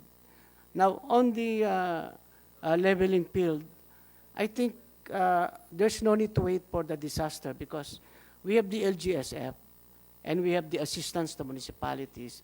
I think we can use that as a leveling field in preparedness and resiliency. We can put funds to municipalities, to disadvantaged municipalities that are vulnerable to hazards and disasters. There's no need to wait for the disaster. I'm always fighting for a bigger budget for the assistance to municipalities, giving premium to those municipalities that are in the typhoon belt and within the vicinity of volcano and probably within the ring of fire. So maybe with those measures, we can increase our resiliency or resilience. And then we all agree that there is a need to elevate the NDRMC either into a department or an authority. It's a matter of weighing the advantages and the disadvantages. But as I see it, mas maraming disadvantage kapag department. Like for example, there will be some conflict in the law, overlapping of functions in the local government code, section 5. One of the powers and functions of the ILG is to formulate plans, policies, and programs which will meet local emergencies arising from natural and man-made disasters. If we have a different department, then two departments will be supervising and overseeing the local government units. Yes, that's all, Mr. Chair. Senator Risa, and then can we recognize first the OST? Yes, Your Honor. First of all, we would like to reiterate that Pag-asa, PBOX, and the whole of the OST will carry out its mandates and responsibilities, whatever the structure will be. But we would also like to register our position that if there will be a new department, we would like our agencies, Pag-asa and PBOX, to be with the OST because basically they are science and research agencies. Secondly, I would like to repeat what I recommended to the President during the meeting in Batangas, that the local government units should all should have already new approved land use plans which are hazard sensitive. And finally, just an announcement that on March 12 to 14, the OST will have an exhibition of innovations for disaster mitigation, preparedness, and response. This will be at the World Trade Center. This is purely an exhibition of technologies. Andito na rin si Usek Janet with the indulgence of Senator Risa. Na-notice namin, science entails research. Eh, yung science naman, lalaking tulong, especially during disasters. Napansin lang namin, bakit we only appropriate 0.4% on the average. Ito, on research and development. Kaya kami, without even discussing matters with the OST, I see to it that during amendments, on my own initiative, I see to it that they augment their budget on research and development. Bakit policy ba ito ng national government na napakaliit lang ng minuscule? Imagine, average of 0.4% of the entire budget. Yun lang ina-allocate natin, ina-appropriate for research. Ang dami natin magagawa kung ma-enhance natin yung research and development, I tell you. Huawei, for example, yung gross revenues nila, 15% of their earnings, gross, goes back to research and development. Of course, business yun, pero government, pwede na sabihin parang business din eh. Mag-invest tayo sa research and development, senso tayo, di ba? So, probably sa next budget call, baka naman pwedeng, not for anything, ang liit ng budget ng DOST lagi eh. Thank you, Mr. Chair. Good afternoon po sa lahat. So, we will take note of that, sir. Well, given the circumstances that are, the recent circumstances, when we were doing our executive review board review last for 2020, sir, that is one of the items that we have discussed already. Kaya lang po kasi sa dami, sir, ng pina-prioritize, minsan talaga nalalaglag siya, and even considering the utilization, but we don't discount, sir, the importance, and we'll take note of that. And Yun, we'll importante. consider. Siguro, konting ano lang. Siguro kung umabot lang ng 1% o 2%, masaya na yung DOST, masaya na yung PBOX, masaya na yung pag-asa. No? Yes, Yun lang, yes, Janet, Mr. Chair. ano lang. Tinaasan din naman po namin for 2020. Mababa pa rin lang if you look Yeah. into the Hindi, grand 2020, scheme of things. 0.39 eh. Yung 2019, 0.46%. No? Bumaba pa nga, naging 0.39% na lang sa 2020. Yes, sir, as to the percentage, to the rate, but as to the nominal, yung tumaas nominal, po siya. tumaas. Opo. Kasi tumataas naman yung budget eh. Yes, sir. Yes, Mr. Senator Chair. Risa, is recognized. Thank you, Mr. Chair. Tulad ng lahat ng comments ni Sec Anyo tungkol sa, of course, LGUs, na-appreciate ko yung comments din just recently ni Usek Mapago also about the critical role of local government units, and therefore really, really appreciate, Mr. Chair, yung presence at inputs ni na Ma'am Foronda at yung Ms. Barbin at syempre si Sir Castro from the three different areas. Kasi gusto ko sanang itanong kanina tungkol sa proposed department. Alternatively, dahil 3 cabinet members, I think, around the table have expressed at least openness sa authority, no? Alternatively, kung magkakaroon ba ng articulation of local NDRRMC councils, kung sakaling authority ang itayo, and what would be the role of the LGUs under that authority. And baka pwedeng may sneak peek si Vice Admiral Pama sa atin if there were such proposed amendments nung technical working group about the role of the LGUs and the local NDRRMC council sa proposed authority. That's number 1. And number 2, lastly for me, Mr. Chair, yung primary role din ng mga civil society organizations under, for example, the regime of an authority. What are the spaces and mechanisms for people's participation, CSO participation in the local dynamics of climate disaster governance? And para lastly kay Usek Janet, how do we ensure participation even in budget planning and implementation of the local disaster resilience funds? So yun po sa akin, Mr. Chair, from NDRRMC, from Vice Admiral Pama, at kung meron pang gustong idagdag ang DILG and DBM about LGUs and civil society organizations, Mr. Chair. Thank you, Senator Risa. Senator Win. Thank you, Chairman. First of all, pasalamat lang ako kay Secretary Anyo for giving his honest opinion on the creation of the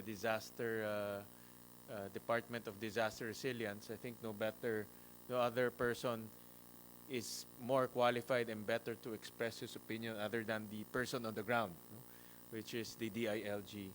And my view, Mr. Chair, is, alam niyo, may mga fundamental flaws ho itong NDRRMC law. It's not a bad law, but may mga fundamental flaws. For example, in Section 12, there shall be established an LDRRMO in every province, city, and municipality.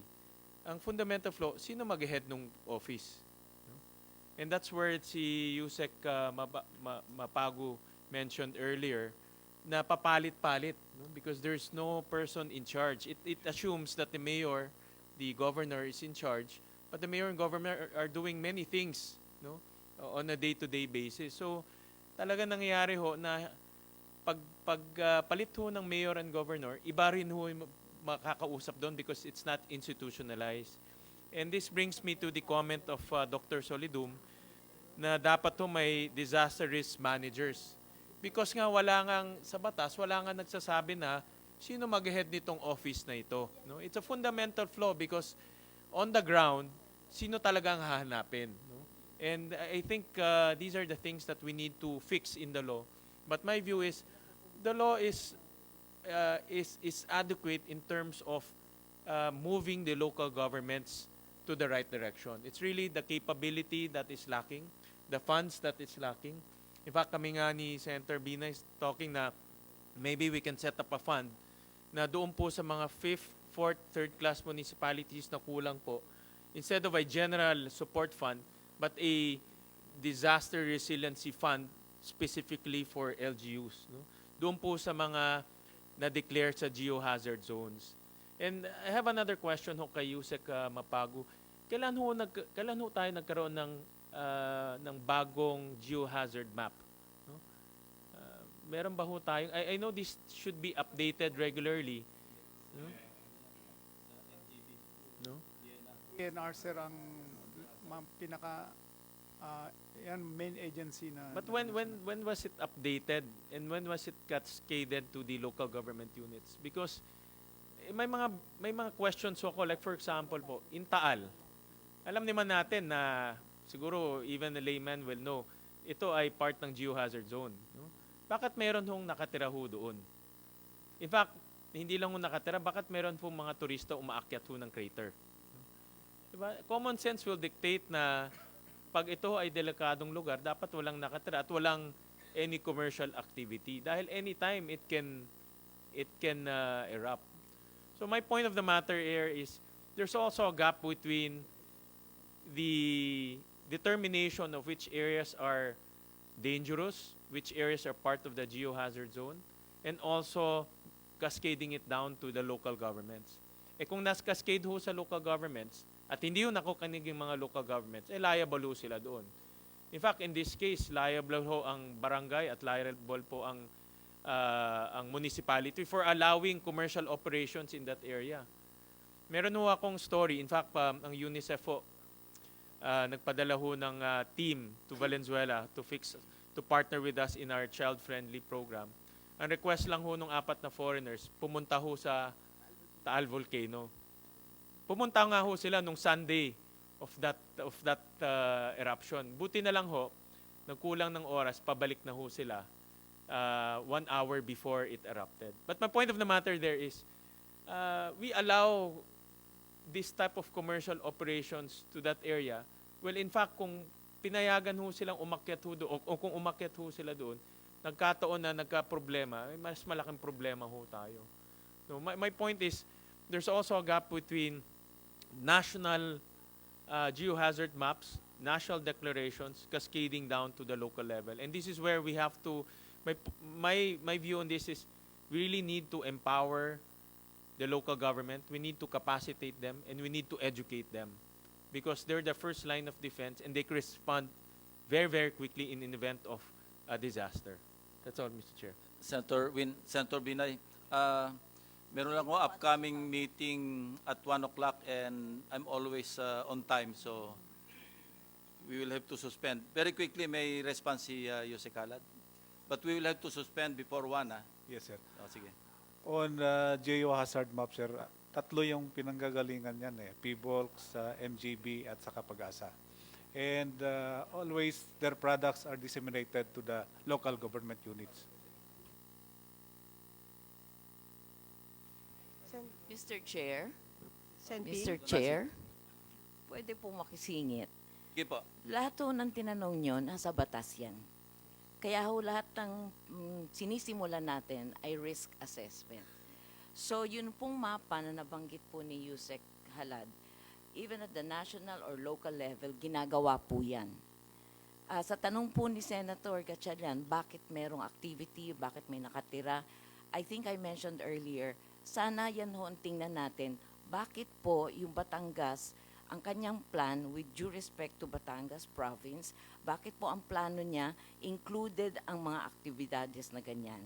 How did they spend their QRF? How did they spend their 70% preparedness Alam fund? niyo po, siguro, it's a question of enforcement. No? Sa Yolanda nangyari, naglagay ng mitigation, ano? Talagang pang-storm surge. Eh, kamukat-mukat mo, may bahay doon sa labas nung, doon pa rin nagtayo ng bahay. Tama so it's a po. matter of enforcement. Tama po kayo. And most of it, it's on the local government units, local government officials. Why do they allow these people to be exposed to hazards? Eh, may lesson learned na nga, painful lesson. Pagkatapos, naglagay ka na nga ng, natawag dito, yung gumawa doon, JICA eh. And yet, after a while, nung natapos yung ano tawag doon? Yung barrier, oh. Elevated road. Meron pa sila yung parang yung jackstone. Pagkatapos, ang bahay na doon sa tumawid pa rin. So, law enforcement ito. Siguro local government. Mr. Chair, siguro before we suspend lang, for submission lang, kasi kanina napag-usapan ho yung Batangas, can we just request an update for submission na lang ho? Doon naman sa plala natin for dun sa mga na-earthquake sa Davao, sa Cotabato. Okay, 2 minutes, ha? 1 minute lang, sir. Sir, I was in Davao last Friday, so I met with the OCD 12 and 11. They're starting their PDNA already sa Cotabato, sa Davao provinces. So, hopefully matapos maaga yon, they can submit to OCD main, sir. And to address the gap, sir, ang sabi ko naman doon is kung may ma-identify ng projects for implementation, mag-submit na ng project proposal. And there was indeed one project submitted to us which we sent back to the region for validation, and that is on the water system damaged by the earthquake. Mr. Chair, for submission na lang din po, hindi pa kasi nasagot ni Vice Admiral Pama kung ano po yung nakita nila dun sa proposed recommended authority na papel at articulation ng local NDRRMC councils at LGUs in general. For submission po, and kay Usek, Janet din po sana for submission, yung people's participation po sa planning ng Local Disaster Resilience Fund. Thank you, Mr. Chair. Thank you. So, having said that, this meeting is suspended. So we might meet again. Salamat po.